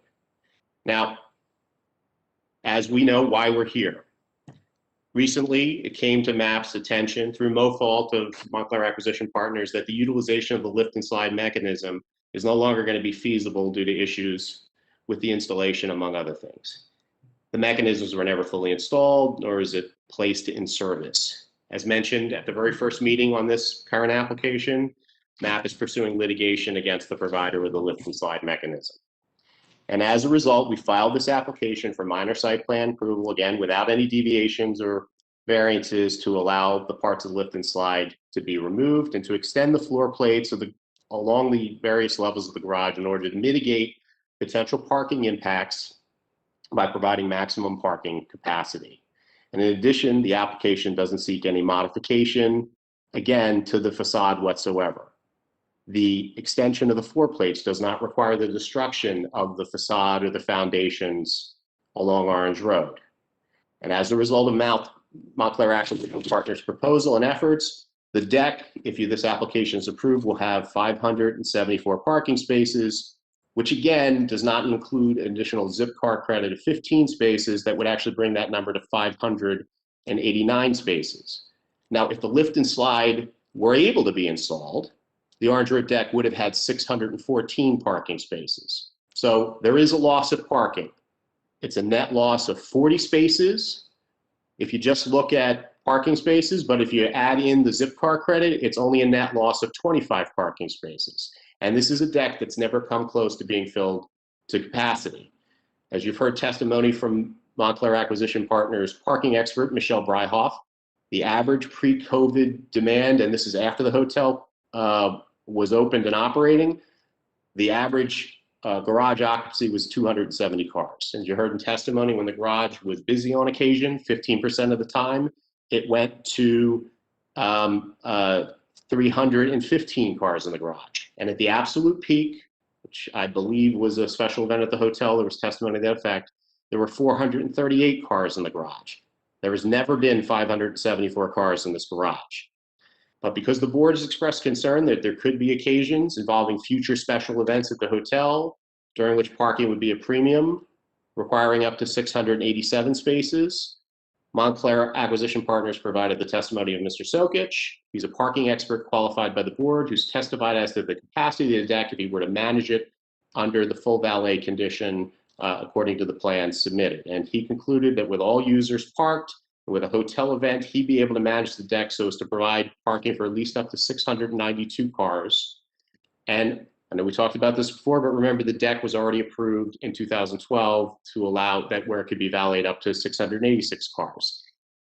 The redevelopment plan the redevelopment agreement requires us to have 528 self-park spaces. We're going to have 574, and it contemplated we would need to be able to valet 686 cars. We're already approved to do that. We've shown alternate plans showing that we can valet 692 cars. Now, addressing the merits of the application is filed, and based upon the foregoing testimony by Ms. Bryhoff from Mazer, Mr. Tim Tracy from Desmond, Mr. Sokich, addressing the use of the Orange Road deck to accommodate parking, for the redevelopment project at issue, I respectfully submit that the application for minor site plan approval with no deviation should be granted. But we do still need to address the suggestion about the 8-inch encroachment into the right-of-way. That perhaps the deviation granted in 2017 for the 8-inch encroachment should be rescinded because the alleged basis for the grant of that deviation was that the encroachment was necessitated by the installation of the lift and slide. And since the lift and slide is going to be removed, the basis for the deviation is no longer present. As noted by our planning expert, Jim Miller, the board's 2017 resolution of approval specified that the substantial reasoning for the grant of that approval, including the 8-inch encroachment into the right-of-way, was that the design of the structure advanced the design objectives of the plan. The inclusion of the proposed architectural elements was to visually reduce facade massing and make it a more attractive building plan than the original concrete cast structure that had been approved, and harmonize the structure with the Montclair Center as required by the plan. The facts supporting that reasoning have not changed. And it's important to emphasize for the board that the encroachments are few and far between. As stated by Mr. Miller and is shown on the Lessard drawing approved by the board in 2017, there is an 8-inch encroachment that occurs at only one column location. The other 2 encroachments, there's another column that encroaches about 7 inches, and there's a run where along the building, along Orange Road, less than half of the building, at substantially less than half the building, where it ranges from a 1-inch encroachment to a 4-inch encroachment. Far from the rampant encroachment into the sidewalk or into the area of landscaping between the sidewalk and the curb, as was suggested by Mr. Schwartz. You've heard the testimony of Mr. Joe Casillo from Montclair Acquisition Partners regarding the cost of construction of the facade, the cost to tear it down, and the cost to reconstruct it a mere 8 inches from its present location. Mr. Casillo also explained the safety risks and operational concerns associated with tearing down a facade, and measures approximately 60 plus feet in height and 189 feet in length, consisting of steel members weighing up to 600 pounds that are 30 feet long. Respectively, the applicant, owned by the California State Teachers Retirement System, is already into this garage for $5.4 million, $2 million of which is for a lift and slide that through no fault of its own can't be implemented. The costs associated with the garage construction are astronomical, and under the facts and circumstances presented, and this gets into the hardship question again, requiring MAP or asking MAP to extend an additional $1 million to move the facade back 8 inches where the encroachments are de minimis would be an unreasonable requirement when the uncontroverted facts establish that if the facade were to remain at its present location, there would be no resulting detriments to anybody. However, requiring unnecessary demolition and reconstruction does present a public safety risk. As was previously testified to, you'd have to bring in cranes, you'd be closing the street. It's a whole deal. The application is made without the necessity of variances and deviations, and therefore comports with the intent and purpose of the redevelopment plan.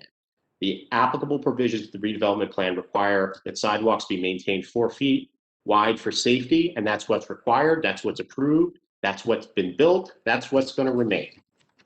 Mr. Miller presented uncontroverted testimony establishing that the encroachment deviation granted in 2017 was proper and that it was granted in accordance with all applicable legal principles. Mr. Miller also demonstrated that the reasoning of the board in granting the deviation encroachment in 2017 has not changed, and therefore MAP has the right to retain and continue its variance. Pursuant to that variance or deviation, MAP was issued permits to construct the facade and has relied on those permits in constructing the facade per the approved plans.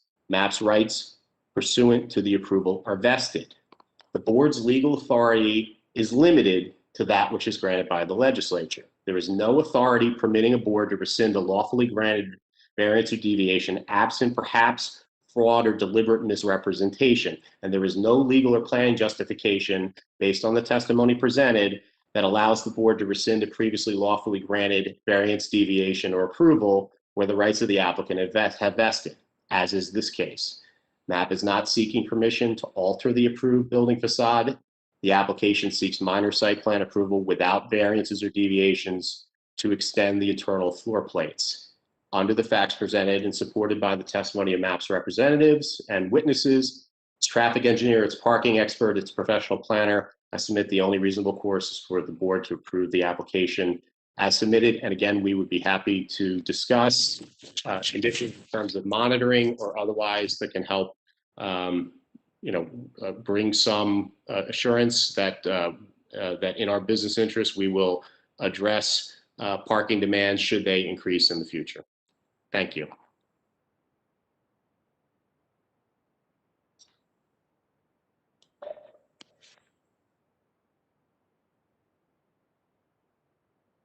Legal question. I'm sorry. Hearing's closed now. Mr. Denise, legal question for you. As a minor site plan approval, as Mr. Troutner has indicated, not requesting any variances or deviations, it sounds as if the board doesn't have any choice but to approve this. What say you?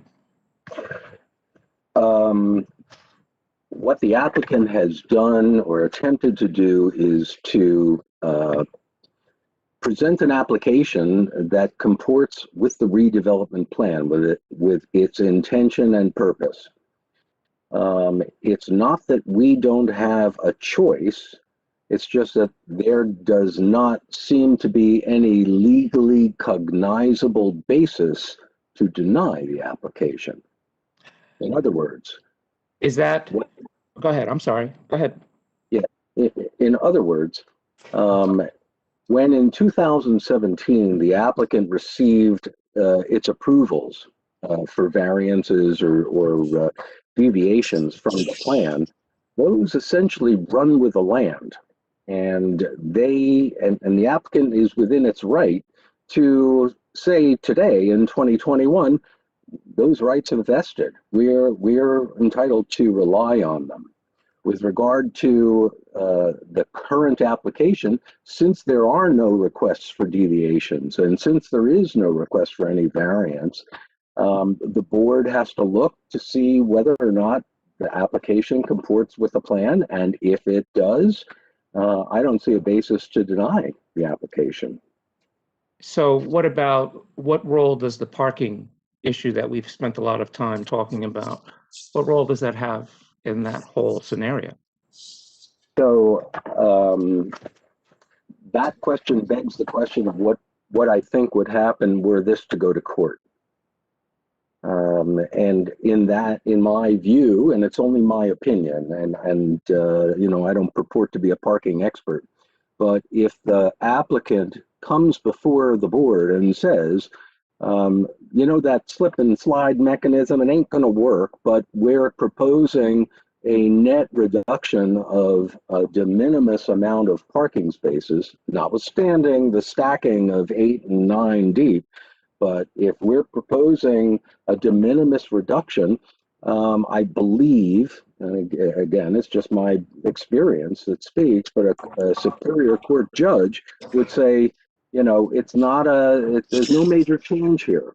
And so it could be interpreted that the board was being unarbitrary and unreasonable if the board denied the application that comports with the intent of the redevelopment plan. And if the board doesn't accept the viability of the parking plan as it's proposed, as its revision states, if we don't think that that's reasonable, then what? Then the board would deny the application, and then it would be left to a Superior Court judge to determine, because the applicant will take the matter under prerogative writ to a Superior Court. Mm-hmm. That's what I would think. They need to remove this slip. I call it the slip and slide mechanism because that's all it's been, is slip and slide. Right. They need to remove it, and they've demonstrated that it will not work, and it will be an unsafe condition. So, right, but if their proposal for meeting the parking requirements of the redevelopment plan is not workable or is doubtful or is questionable,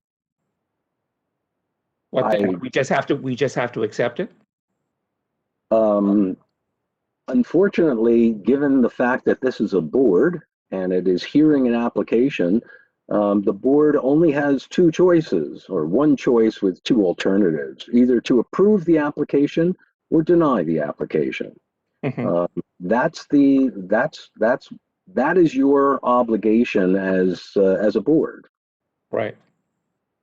So even if you think that the parking management program that has been put forward here by the applicant is not workable, and for example, and I'm not suggesting one way or the other, but were you to deny the application on that basis, a Superior Court judge might say that assertion, based on the evidence before you, simply because you thought that the parking plan was not workable, a judge could easily say that was an unreasonable choice by the board to deny the entirety of the application predicated on that concept. I recognize that I'm not providing a lot of solid ammunition for the board to deny, but legally speaking, what you're presented with is a minor site plan, and that's how it will be viewed by a Superior Court judge. So I don't mean to press you into a corner, Arthur. It's okay. But again, I'm sure that this is on the minds of other board members too. Sure. In terms of, if our experts think that there's an issue with the parking plan, and we don't, we're the people who determine the facts and the validity and the credibility and how much weight. And if we don't believe some piece of evidence that's presented to us with respect to the parking plan, is that not a valid reason to deny an application? Or are you saying that that a Superior Court judge would probably say it doesn't make a difference? And I know it's not a fair question, because again, who knows what judges will do. But in terms of it being a reasonable possibility, is it reasonable for the board to deny something based on the fact that they don't find the evidence that's been submitted credible with respect to this parking in this particular circumstance? Right. So what you have here really at base is my expert is better than your expert. That is, the board's expert has already spoken and the applicant's expert has already spoken. It's up to the board to make the determination as to which expert they believe. Right. And if the board determines that they will rely on the testimony or the statements of its own expert and take those over the testimony of the applicant's expert, that's a reasonable choice. Whether that choice will be upheld in the Superior Court, let's flip a coin and we can decide that later. Right. But understood. Understood. Okay. Thank you. I appreciate your candor and your expertise. Thank you. So members of the board, do you have any other questions that you might want to ask of Arthur? And if not, what say you about this?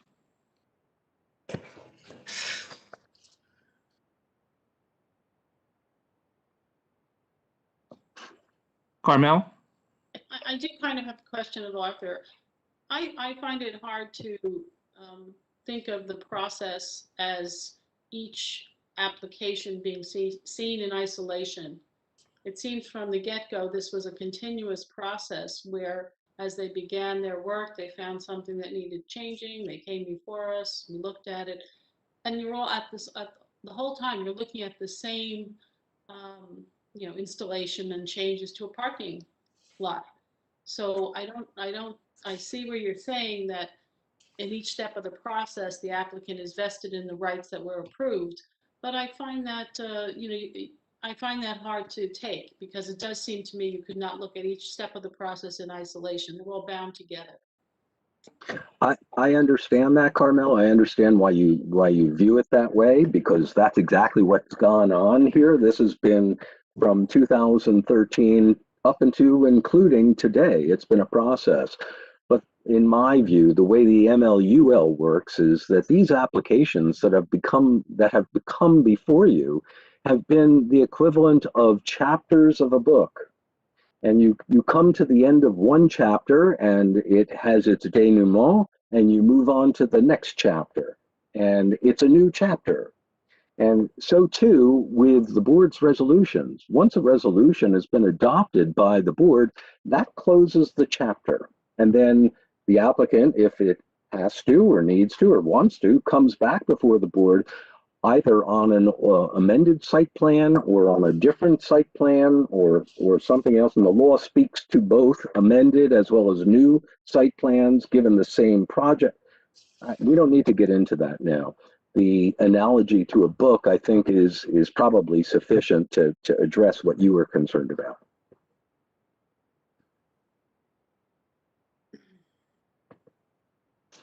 I mean, is there any possibility of a change to the facade to at least make the building more attractive? Is that something, once again, Arthur, I'll ask your opinion, is that something that we could require as a condition of approval of this minor site plan? So the way the law works is the applicant essentially is, I hate to say it like this, but the applicant is in control of the application. It decides what it is going to present to the board, and it decides what it's not going to present to the board.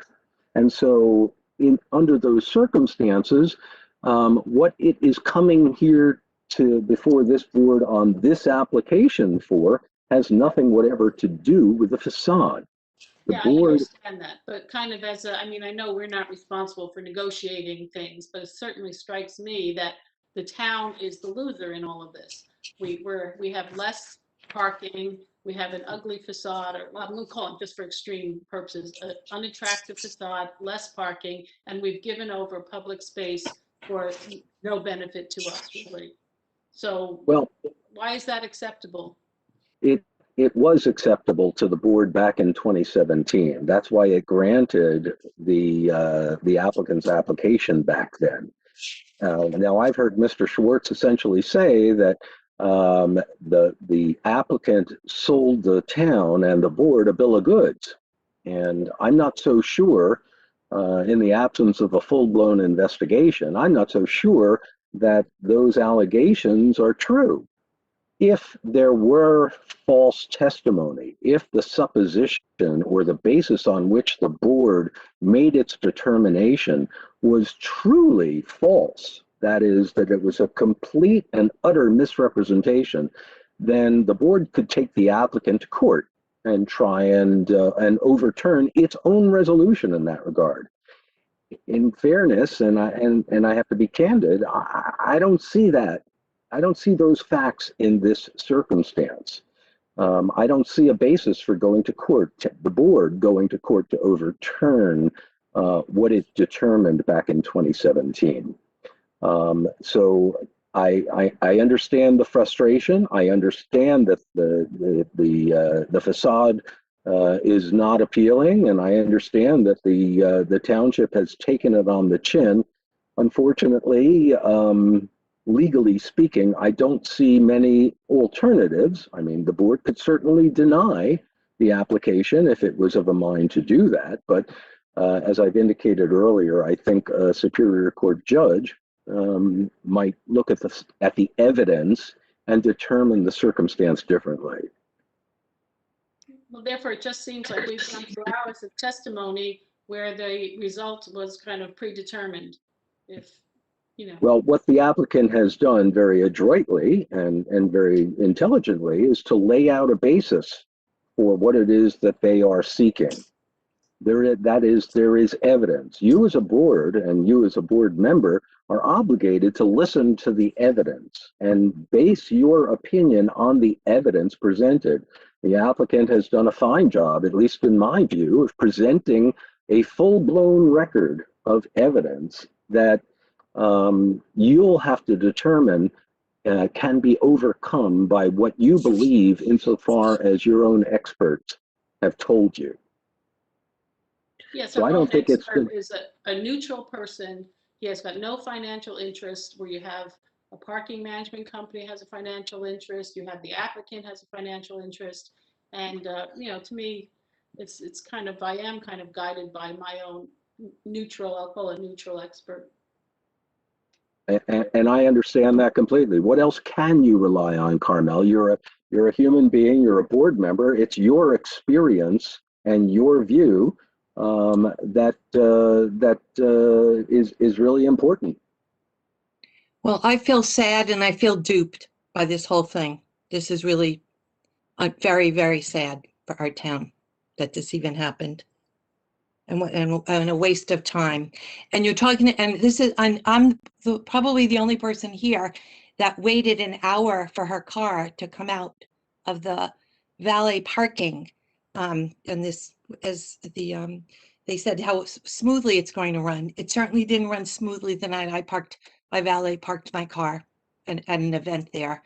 It was a disaster.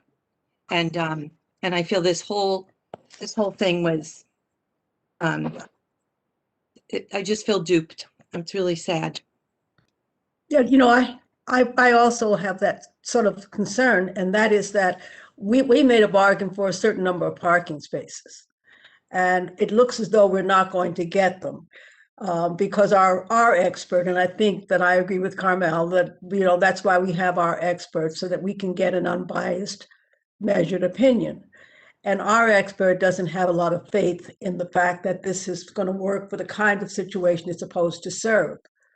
So if we bought a certain number of parking spaces and we don't know that the system that's being proposed can really deliver that in an efficient manner, is there some way that we can, I don't know what the word enforcement means because we don't have an enforcement agency for this. So I'm not sure how we guarantee we get the result that's being promised, because our expert doesn't feel that it's necessarily going to give it to us on a regular basis. Can we perhaps look at what is normal for that amount of space to deliver? The deck was never built for the amount of traffic that it's going to have to serve. And it's being crowded. Somebody referred to it being 10 pounds of potatoes in a 5-pound sack. I think that's kind of what I'm thinking. Is there a way for the board to either get these parking spaces we need in another way, what that will do, and add on to it that the applicant would provide for the parking, even compensate for it or in some way? Or is there any avenue that the board has available to the board to get what we were promised in terms of the amount of parking in a system that we can believe in? I'm asking that question to Arthur. Yeah, I kind of thought you were, Carol, and it's a very difficult question for me to answer. I was, as you heard during the course of the testimony, I tried to come up with some way that distinguished between monitoring what was going on in the garage and enforcing a performance standard in the garage. It might be possible, depending on how the board decides, it might be possible that the applicant and I could work out some kind of performance standard. I think I heard Mr. Troutner suggest that they might be amenable to having a performance standard be part of the resolution. But again, it's self-enforced. It would have to be self-enforced because the municipality doesn't have any enforcement agency to address it. And that's a problem. Is there a fallback position that if it doesn't work out, that those extra parking spaces would be provided elsewhere or paid for in some way? Because the hotel and all of that does depend, and we're not building for the past, we're building for the future, and I've not known of any place where somebody had too much parking. That's a true statement. The ability to provide additional parking is something that the applicant would have to enter into. For example, we've seen it before where parking has been insufficient at a particular location, and the applicant in those circumstances have entered into lease or license agreements, and take their valets and park, blocks and blocks away in order to deal with that. But that's how the applicant presented the application in order to get the approval of the board. Here it's a little different because the applicant is basically saying that, yeah, we got a net loss here of a couple of spaces. With the slip and slide, it was 614. Now it's going to be just ever so slightly less than that. I didn't hear the applicant come forward with any alternative sites to deal with parking. It may be, and I'm not suggesting that this is the way it would happen, but if the applicant were willing to continue this application, perhaps the applicant and I could, and maybe another board member or somebody could speak with them to see whether or not that was a viable alternative.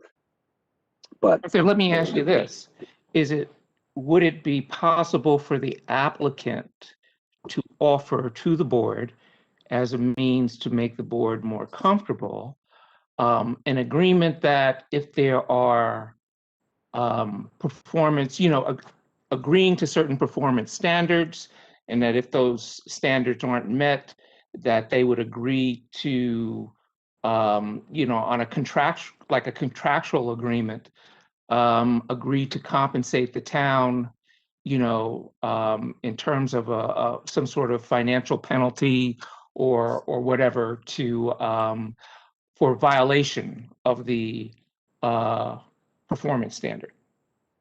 yeah, so I've never really seen that done. That's a pretty draconian remedy that you suggested there, Chair Wynn.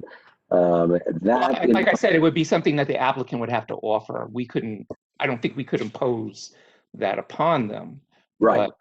That's what I was just going to say. Yeah, would that be something that would be feasible, in the realms of, an offering from them to make the board comfortable with the fact that there wouldn't be this, there would be some remedy for all the monitoring, and that if the board's concerns or our experts' concerns prove true, then, here's how it's addressed, as opposed to it being open-ended.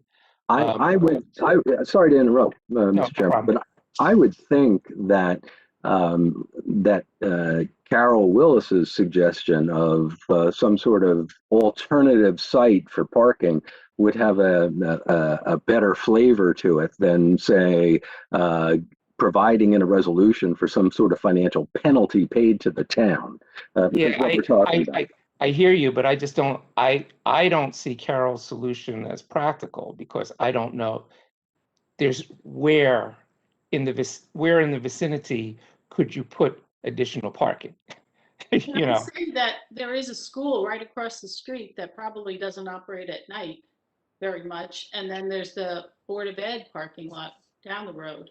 Would those parking lots not potentially be available for overflow parking? Potentially. There would have to be an agreement between the applicant and the town. Again, something that we don't have control over, but something that the applicant could potentially pursue to make as an offer to the board to make the board more comfortable with misgivings about parking.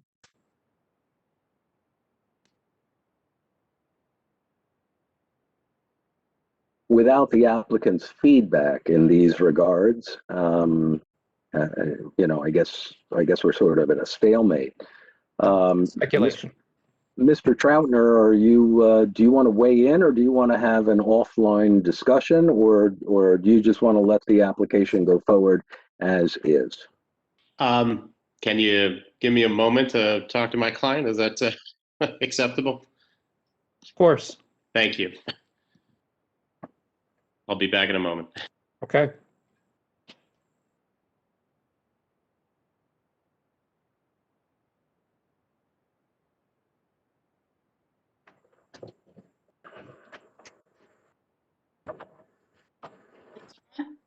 is it likely that we're going to hear the next application?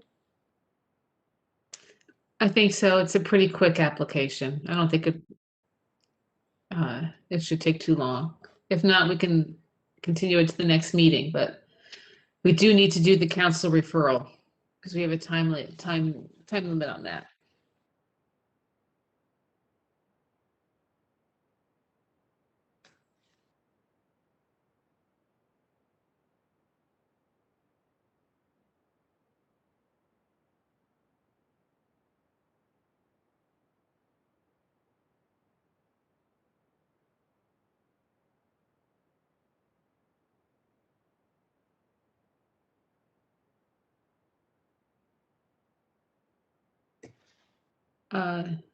John and Mr. Al-Bayati, just so that if we do have to go to a different meeting on your application, just bear in mind that we could put you on the agenda for April 26th. All right, so just keep that in the back of your minds. Okay.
Mr. Chairman, I'm back. My apologies. Took a minute longer than expected.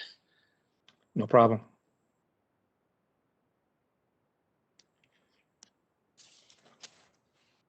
So what do you have to tell us?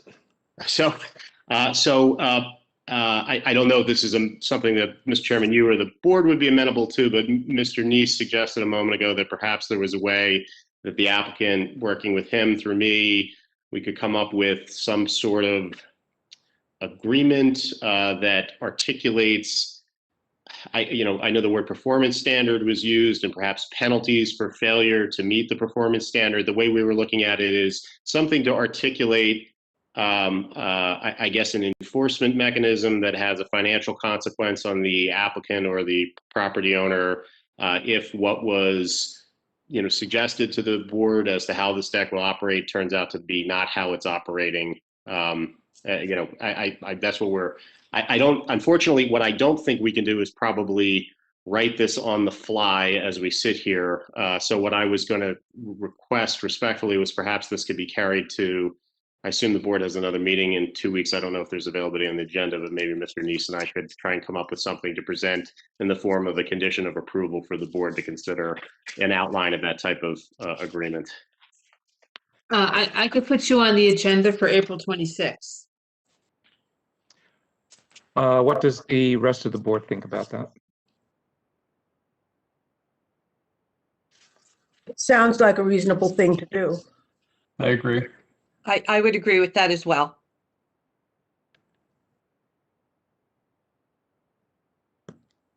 All right, well, unless anybody objects on the board, then let's go ahead and carry this then to the next meeting and see if those talks with our attorney and the applicant can bear fruit.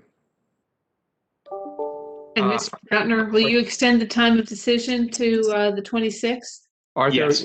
and it looks like you were trying to say something, Arthur, but you're unmuted.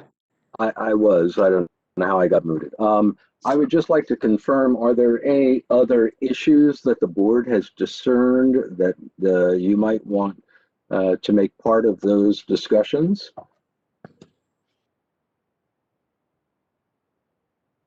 Who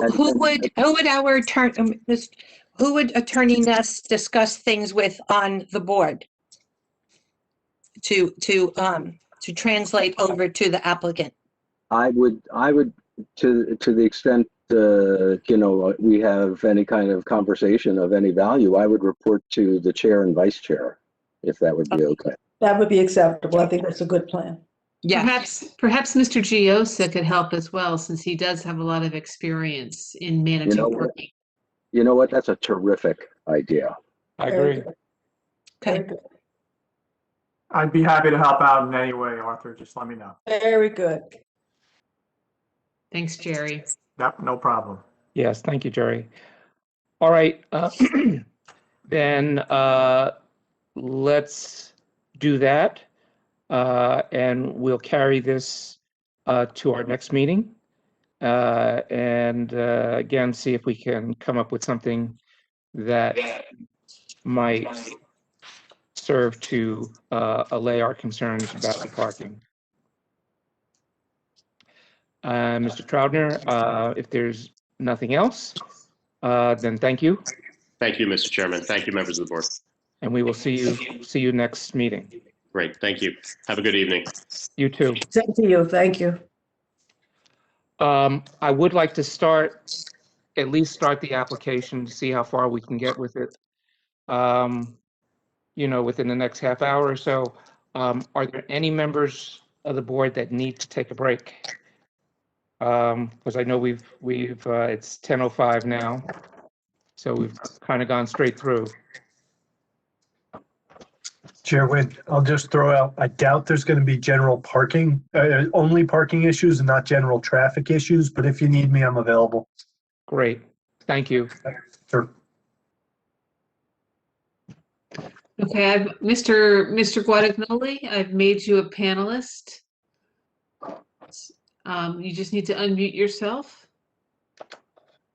and you'll be able to start speaking. I've also made Mr. Al-Bayati a panelist as well.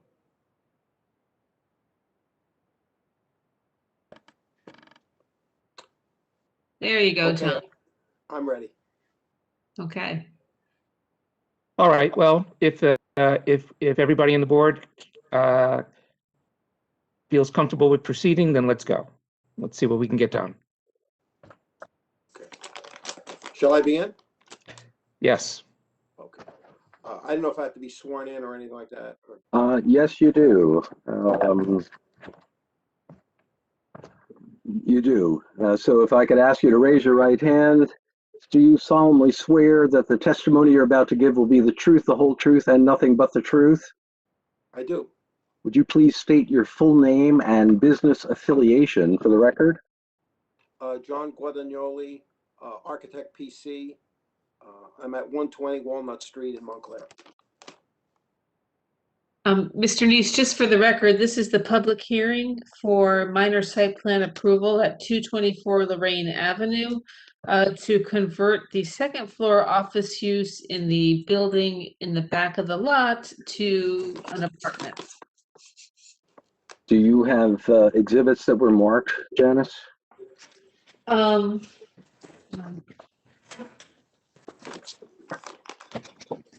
Right. Yes. A1 is the application. A2 is the certification of taxes paid. A3 is the certification of publication. A4 is the affidavit of service. A5 is the site plan prepared by John Guadagnoli and dated February 3rd, 2021. A6 is the report from the Historic Preservation Commission dated March 18th. And A7 is the planning report dated April 6th, 2021. Janice, you had an earlier report, didn't you? Yeah, but I didn't really need to mark the earlier report. I like to try and mark my updated report. That's fine. I just wanted to just confirm that I did see it. Okay. Okay, I'll begin. Yes, please. Okay, the subject structure is an existing two-story stucco structure. You sound a little faint. If you could either speak up or speak closer to your microphone. Very good. The structure in question is in the southeast corner of the property on Lorraine Avenue. There's two buildings on the lot. The main building faces Lorraine Avenue. The other one in the back is the one where we are proposing changes. It is a two-story structure made of stucco.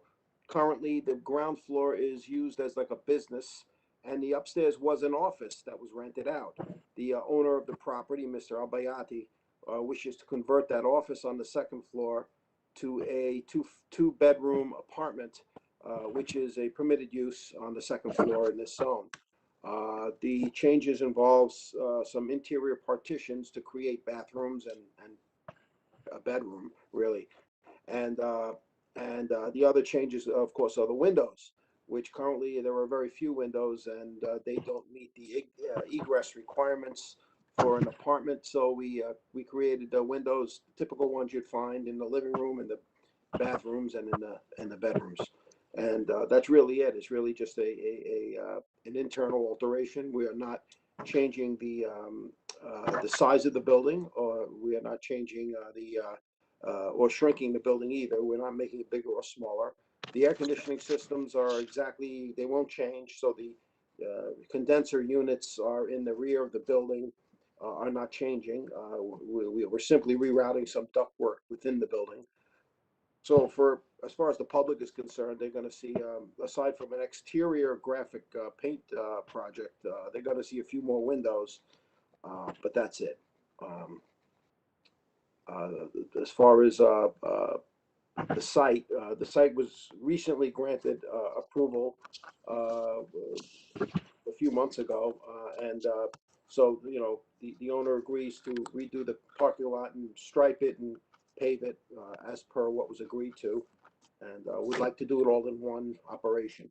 Mr. Guadagnoli, forgive my interrupting. Who required the striping and the changing of the what was that? Okay. Yeah, the applicant made he made an application to do some to put up a fence and to put up a sign and a few other things. To whom was that application made? That's my question. Oh, when? To whom? To It what was board? it was made to the planning board. It was approved by the Development Review Committee. I And see. I believe the resolution of the Development Review Committee is attached to my report It is. because it was a minor site plan with no variances. So that was approved in August of 2020. Right. And Mr. Guadagnoli, you've seen that report, and the applicant agrees to the conditions that Yes. have to agree, and that's what you're going to be doing? Yeah, we have to. Yes. Yep. Okay. So let me ask you this, Mr. Guadagnoli, on the on what we're seeing up on our screen right now, the existing northeast corner, the fencing and the door, was that part of the application? No, that's what's there now. That's what's there now. So that's no, but so what was previously approved though? Was that the fencing and stuff that was previously approved, or was that in another area? Because I'm asking because I don't see it on your revised drawings. So that fencing is coming down, the signage is coming down, or is that going to remain there, or what? Well, the fencing you see in the photograph was coming down. Yes. Right. If you look at the site plan, there's no fence there. Right. The only fencing is indicated on the site plan. That's what will be. Yeah. Okay. Okay. And that door that we see there, the signage on the wall, or whatever that is on the wall, it's hard for me to tell. Yeah, and is all of that going, there's a light there, all of that is going to be changed and removed, and it's going to be a smooth gray wall like the illustration now? Oh, well, the door will remain, the door will And the remain, light and by law, fixtures? excuse me? There's a light fixture there, is that remaining? Yes, yes, it is. The drawing below, the drawing was really to show the graphics, but yes, the light fixture would remain because we have to have a light fixture by an egress door. So yes, and there's a mailbox there. Gotcha. That would remain. Yeah. All right.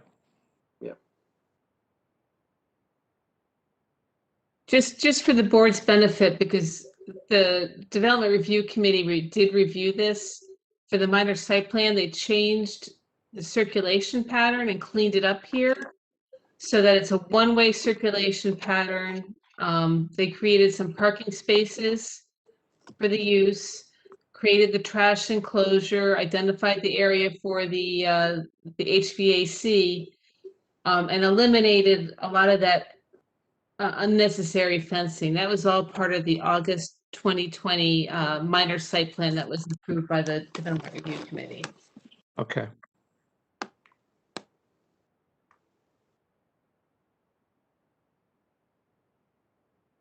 So really what we're here for is when you convert office space to residential, that triggers site plan review. And there's a parking requirement. So, Mr. Guadagnoli, can you explain how where the tenants or the tenants in the new apartment, where they would park? Yeah, they would have to park on site in one of the 6 parking spots provided. But just keep in mind it's an opposite use, meaning that the tenants would be really needing the parking more at night, while the businesses in front in the front main building would be needing those spots in the daytime. Furthermore, the office structure, the office use that is there now has its own parking requirement, which exceeds that of the residential use. So we're actually degrading the amount of or lessening the impact of the parking, because a two-bedroom requires less parking than a 800 square foot office. Okay. Forgive me, I'm a little confused. I see 5 parking spaces. Did you say 6 or 5? 2. 6. 1, 2, 3, 4. Can you see the little hand? 5, Yes. 6 over here. And there'll be a fence here to kind of screen this last parking spot. I see. So that where it says macadam parking, that's an actual parking space. Right Yes. here. Yep. Yeah. They I still see. have sufficient room to maneuver around the lot. Gotcha. Thank you. That clarifies it. Since this is one lot, do you have to count out the parking for all the uses or just this one use? Really just for the minor site plan, just how they're going to address the parking demand for the apartments. Oh, I guess my question is, I don't really care one way or another, but there's another use, there's an office and other apartments, and they all share the same. Wouldn't you, since there's one lot, do you not need to address the parking for the entire lot? It's not a subdivision of a separate parcel. That was already addressed because it's an existing use, and they basically went through and in August and did the minor site plan to maximize parking on their property. So they're not really increasing the parking demand. In fact, John's right, they're decreasing it. I'm just thinking in terms of, if there's a little variance that's required or not. Maybe this is a question for Arthur. I mean, the existing 2.5 story frame building has parking requirements, right? Sure. Yeah. So do you ignore those parking requirements because this is one lot? So what you're asking, Tony, is does the lot have to be considered as a unified whole for the parking requirement? Correct. Well,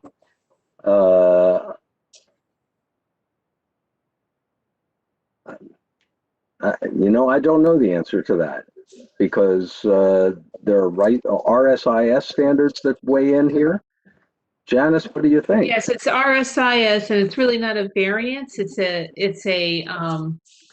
an exception to the RSIS requirements. The RSIS does not require parking variances. They require essentially what's called an exception. So in this case, that was what my question. There's a requirement for one parking space. How are they going to address that with this layout? And the applicant is saying that the spaces will be used at night primarily by the new apartment. Is that basically what Mr. Guadagnoli testified to? Shall I speak? Yeah. Yeah. Yeah, sir. In other words, of course, a tenant living upstairs may use one of the spots during the daytime, but it's just that for sure at night, when people put their cars away, there will be ample parking. That's, during the day, yeah, maybe not. Maybe during the day, they might be customers going to the other, to the shop in front and so forth. But certainly at night, the lot's empty except for the people living on the second floor here. I guess the reason why we asked the question was that if this applicant needs, whether it's a variance or an exception, that we note it so that it's totally legal. And it seems logical that since it's one lot, it seems logical that you would consider the parking demand for the lot as a whole. And if we just need to add something to this just to make it safer for the applicant, I suggest that we do it. That was the basis of the question, not that I disagree with anything that is going on. In keeping with that, what use is the second and third floor of the building in the front? Are those apartments as well? I would ask that my client, Mr. Al-Bayati, answer that because, you know, he's in charge of that building. Is he with us? Yes, I am here. Would you, there you are. Would you please Yeah. raise your right hand, sir? Yes. Do you solemnly swear that the testimony you're about to give will be the truth, the whole truth, and nothing but the truth? I do. Would you please state your full name and your business affiliation for the record? Talib Hamid Al-Bayati. I'm the owner of 224 Lorraine. Okay. Can you answer the question that was asked? Yeah, my attorney, John Luboniski, contacted the township and he informed me that this is a mixed use, so it can be used as apartments or offices in the second and third floor. So you have a second and a third floor currently vacant, or what are they used for now? I'm using them temporarily because, you know, offices now is closed and I have so far 3 offices vacant. So 2 stores, the front and the back are leaving, the business is down. So I'm using the second and the third floor temporarily as apartment.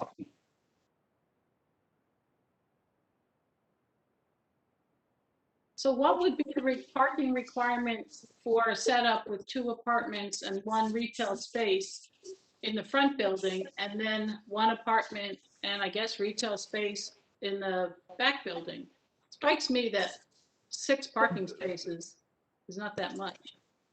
Yeah, I mean, each store has 1 parking space, and during the day, parking is allowed on the street on Lorraine itself. So on Lorraine Avenue, parking is allowed. There is no meters, and customers will use the municipal parking in the back of the building.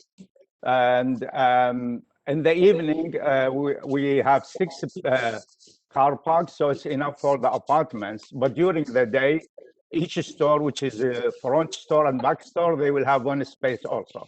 So Mr. El-Bayati, I thought you testified previously that the second story of the building up front was office. When you went, when you came, what? It's used to be offices, but they are vacant, and I'm using them temporary as, you know, like temporary residence. Did you get a certificate of occupancy for residential use? It's not like a long lease. It's, as I said, it's temporary and short lease.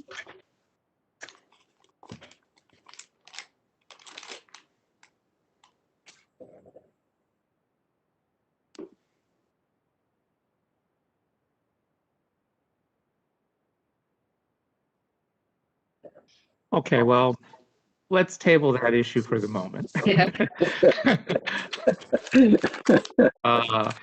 And let's talk about the application that's before us. With the, it's my understanding as to what Janice has said, we're not talking about a variance here. We're talking about an exception with respect to the parking, the RSI's parking requirement. And I think that the very fact that we're reducing the parking demand on the property from a commercial use to a residential use, coupled with the fact that, you know, it's logical for shared parking, from a shared parking perspective, that the residents would be able to use the spaces that are allotted for commercial use in the evenings when the commercial uses are not in operation. You know, should provide adequate overnight parking. So I think that for the purposes of this application with respect to conversion, that there shouldn't be, we shouldn't have a parking issue with this particular property.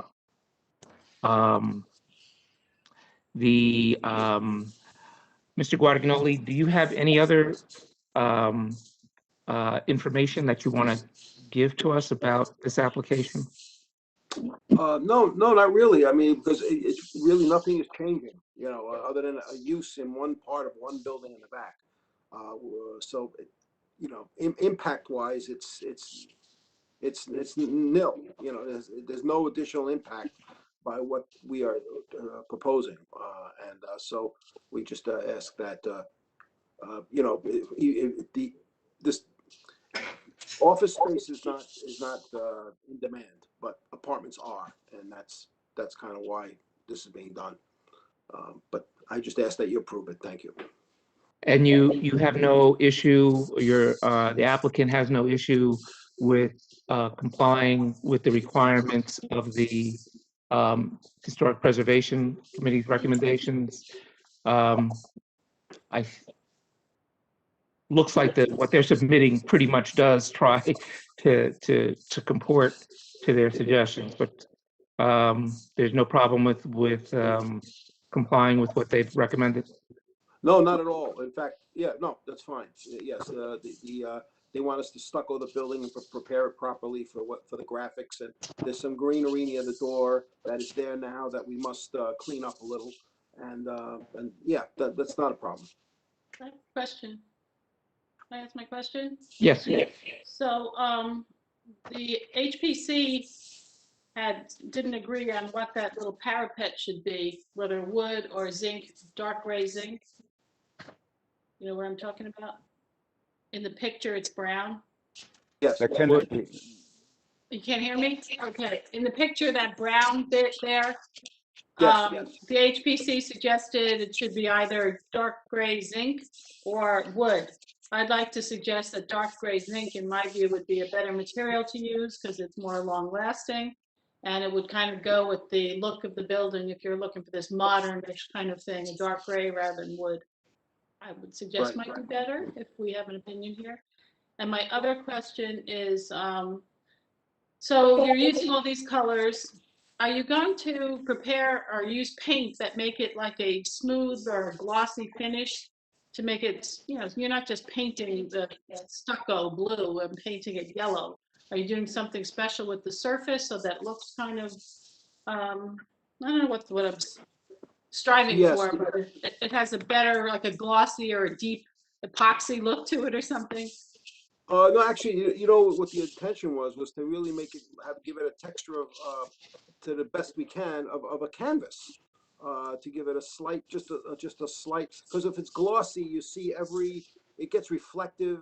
I think it takes from it. It looks a little, I don't know, looks reflective, and you see every little irregularity, every little. It looks too mechanical. We're trying to make it look like certainly not like we're not just going to roll paint on. We're going to prepare the surface so that it is, smooth, and but if it has a little bit of a ripple texture, that's only to not make it too reflective. And the finish I'm thinking of is more of a satin or eggshell finish, not a flat and not a gloss, like kind of in between. I don't want it to catch too much light and become this I don't know, gleaming thing. It's that's all. Just want to make it about the color, and that's all. Well, can I get your agreement to use the dark gray zinc rather than wood for the parapet? Well, if not dark gray zinc, black or zinc, black or gray, yeah. Zinc, though, not a metal. Right. Yeah. Yeah. Okay. A metal, yeah, metal, absolutely. But you're painting on cement, basically, though. Stucco, yeah. Okay. I have a question. Mr. Guadagnoli, did you wake up from a dream one night with this in your mind? Is that... It really, it's when I hear that it's in a historic zone, and I'm looking at this building, I'm like, what am I going to do? Make it a Victorian? I mean, I can't. I look at this thing, and then I think, architectural history is more than just colonial and history. It's also modernist. This design is 100 years old. I mean, the artist who did these paintings, you know, lived over 100 years ago. So it's part of his. It's just as historic as a colonial. You know, it's just something we don't see too often. You know, and I think it lends itself to the geometry of the building. The building wants to be a canvas.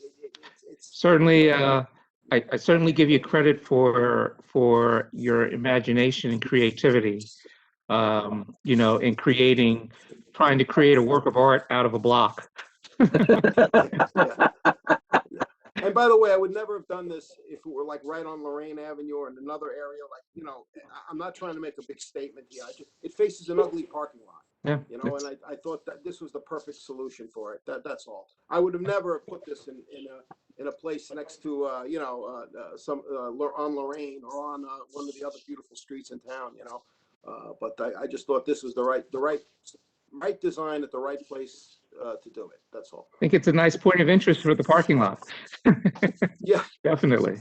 Yeah, it's a nice little surprise when you come around the corner there. Yeah. That was what I wanted, because it's an ugly parking lot. It really is. And I was hoping to do something, a hope in a hopeless place kind of a thing, you know, so.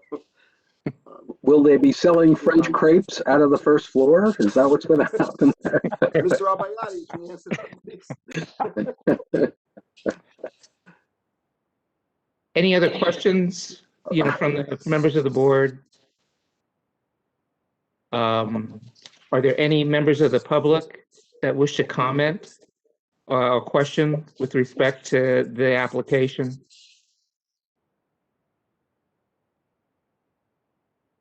I do. Frank Luvis. Oh, Frank, okay. I just want to say I love the design. I mean, our building faces this one, and this thing looks fantastic. I'm not really sure how much involvement the HPC really needs, though, because the historic part of that building was gotten rid of a long time ago. When I was a kid, it was a one-story garage. Yeah. So the block has nothing historic about it at all. It's in the zone. It's in the zone, but there's nothing historical about the structure. Oh. So great job by the architect. Thank you. I'm tired of looking at that mural for all these years. What is that mural? Anyone know? It's the Snap mural. Yeah, it came to the planning board. Really? Might have been prior to your time, Arthur. It's been there a long time. Yeah. Well, then I agree. It was well prior to my time. Another work of art. But just like you like to change the art that's on your wall. That wall is Insta famous. People are always there taking their pictures in front of it. Yeah. But I think they'll take their picture in front of the new building too, new design. Yeah, quite possibly. So thank you. You're welcome. Thank you. Are there any other members of the public wish to be heard? We don't have any other members of the public. All right. Well, I would like to make a motion that we approve the application, that as condition that they comply with the recommendations of the Historic Preservation Commission in the execution, and also that with respect to the parapet, that they agreed to use black or gray metal instead of wood, and that we have our standard requirements or standard conditions that go along with our approvals. And I believe that's my motion. I think that covers everything. I believe we talked about requiring overnight, maybe require that they provide overnight parking for the apartments. Well, I think yes, I took that as part of the submission, that there will be overnight parking for the requirement on the apartments, on a shared parking basis with the commercial space. Okay. Is there a second? Second.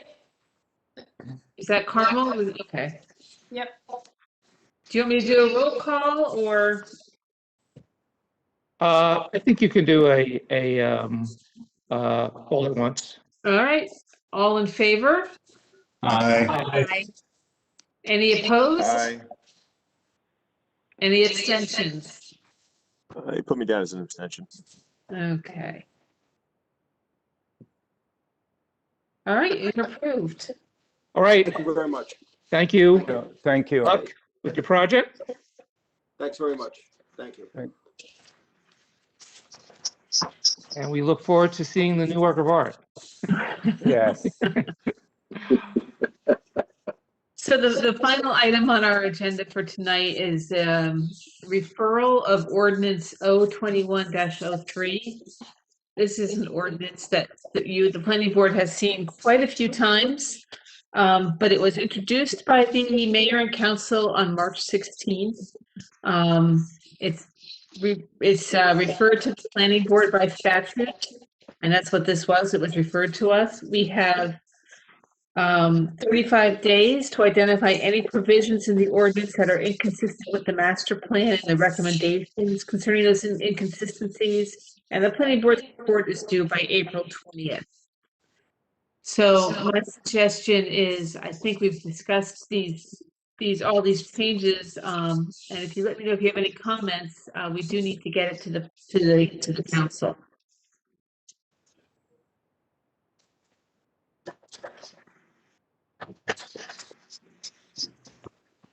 I think I only had one question, perhaps comment. It was on section 9D, which is PDF page 10.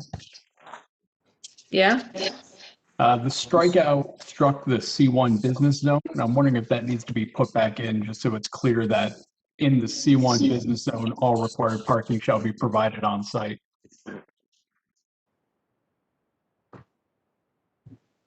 Well, I see that we were striking out a parking facility accessory to one use may be used for parking accessory to other uses expressly permitted in the C1 zone. Is that? That's 9 Delta, 9 Delta. Oh, okay. All required parking shall be provided on site. Yeah, That's one of the requirements in the discussion of the C1 zone. It's under the regulations for the C1 zone. Okay, that was my question. Yeah. Are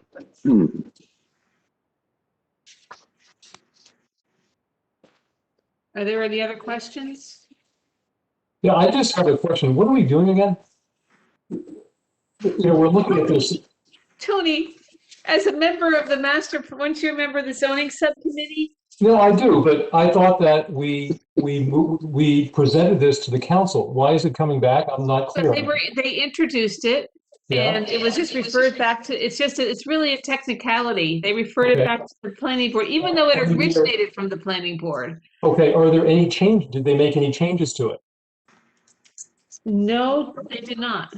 Okay. So this is the first time The MLUL. we're seeing this. You know, What, Carmel? Yeah. I'm saying that our little zoning, whatever we were, our little subcommittee looked at this, and then it went to the council, and now it's coming back to us via the council to the full plan. It went to the planning board before it went to the council. Oh. So this is the second time. That's why I said this is actually probably the third time the planning board has seen it, because we did this the first time about 2 years ago. Why are we doing this? Because it was never adopted 2 years ago. So let's try and get this adopted, and we're going to move on next to some other issues. This is the easy stuff. It should be. Nothing is easy. Okay, and this is a subset of the entirety of what went to council. This is what they can handle now, right? Right. Okay. Can only handle little bits. Right. If there aren't any other questions or comments, I will send a report to the council that the planning board finds these changes consistent with the master plan. Again. Okay. John, I think I know Anybody you're talking, else? but I think you're Because- muted. Me? Oh. No, Chair Wynn. Just saying, if we're going to be consistent, yes, this is what we should be doing. Yes. And that's the last item on our agenda, because I didn't receive any bills prior to this meeting for the board to approve. My office is falling down on the job, clearly. Yeah, I did receive bills today, though, so we'll have them at the next meeting. All right, well, with Going on, any applications coming up, Janice, that we should know about? No, things are very quiet. So Graham is working to do some improved presentations on master plan issues. We might be able to get to that in May. So, yeah. Okay. And any hint about when we might be in person again? I can't answer that. I don't know. Patience, Carmel. Patience. Thank you so much. Okay, well, listen, everybody have a good evening. Okay. Okay, good Motion night. to adjourn, I guess. Yes, I move that we adjourn. A second? Thank you all. Second. Robin, and Yeah. Robin is second. All right, well, everybody have a good evening. Good Thanks, night. everybody. To you guys, thank you all. Yep. See you Bye. next time. Good night, all. Good night. Good night.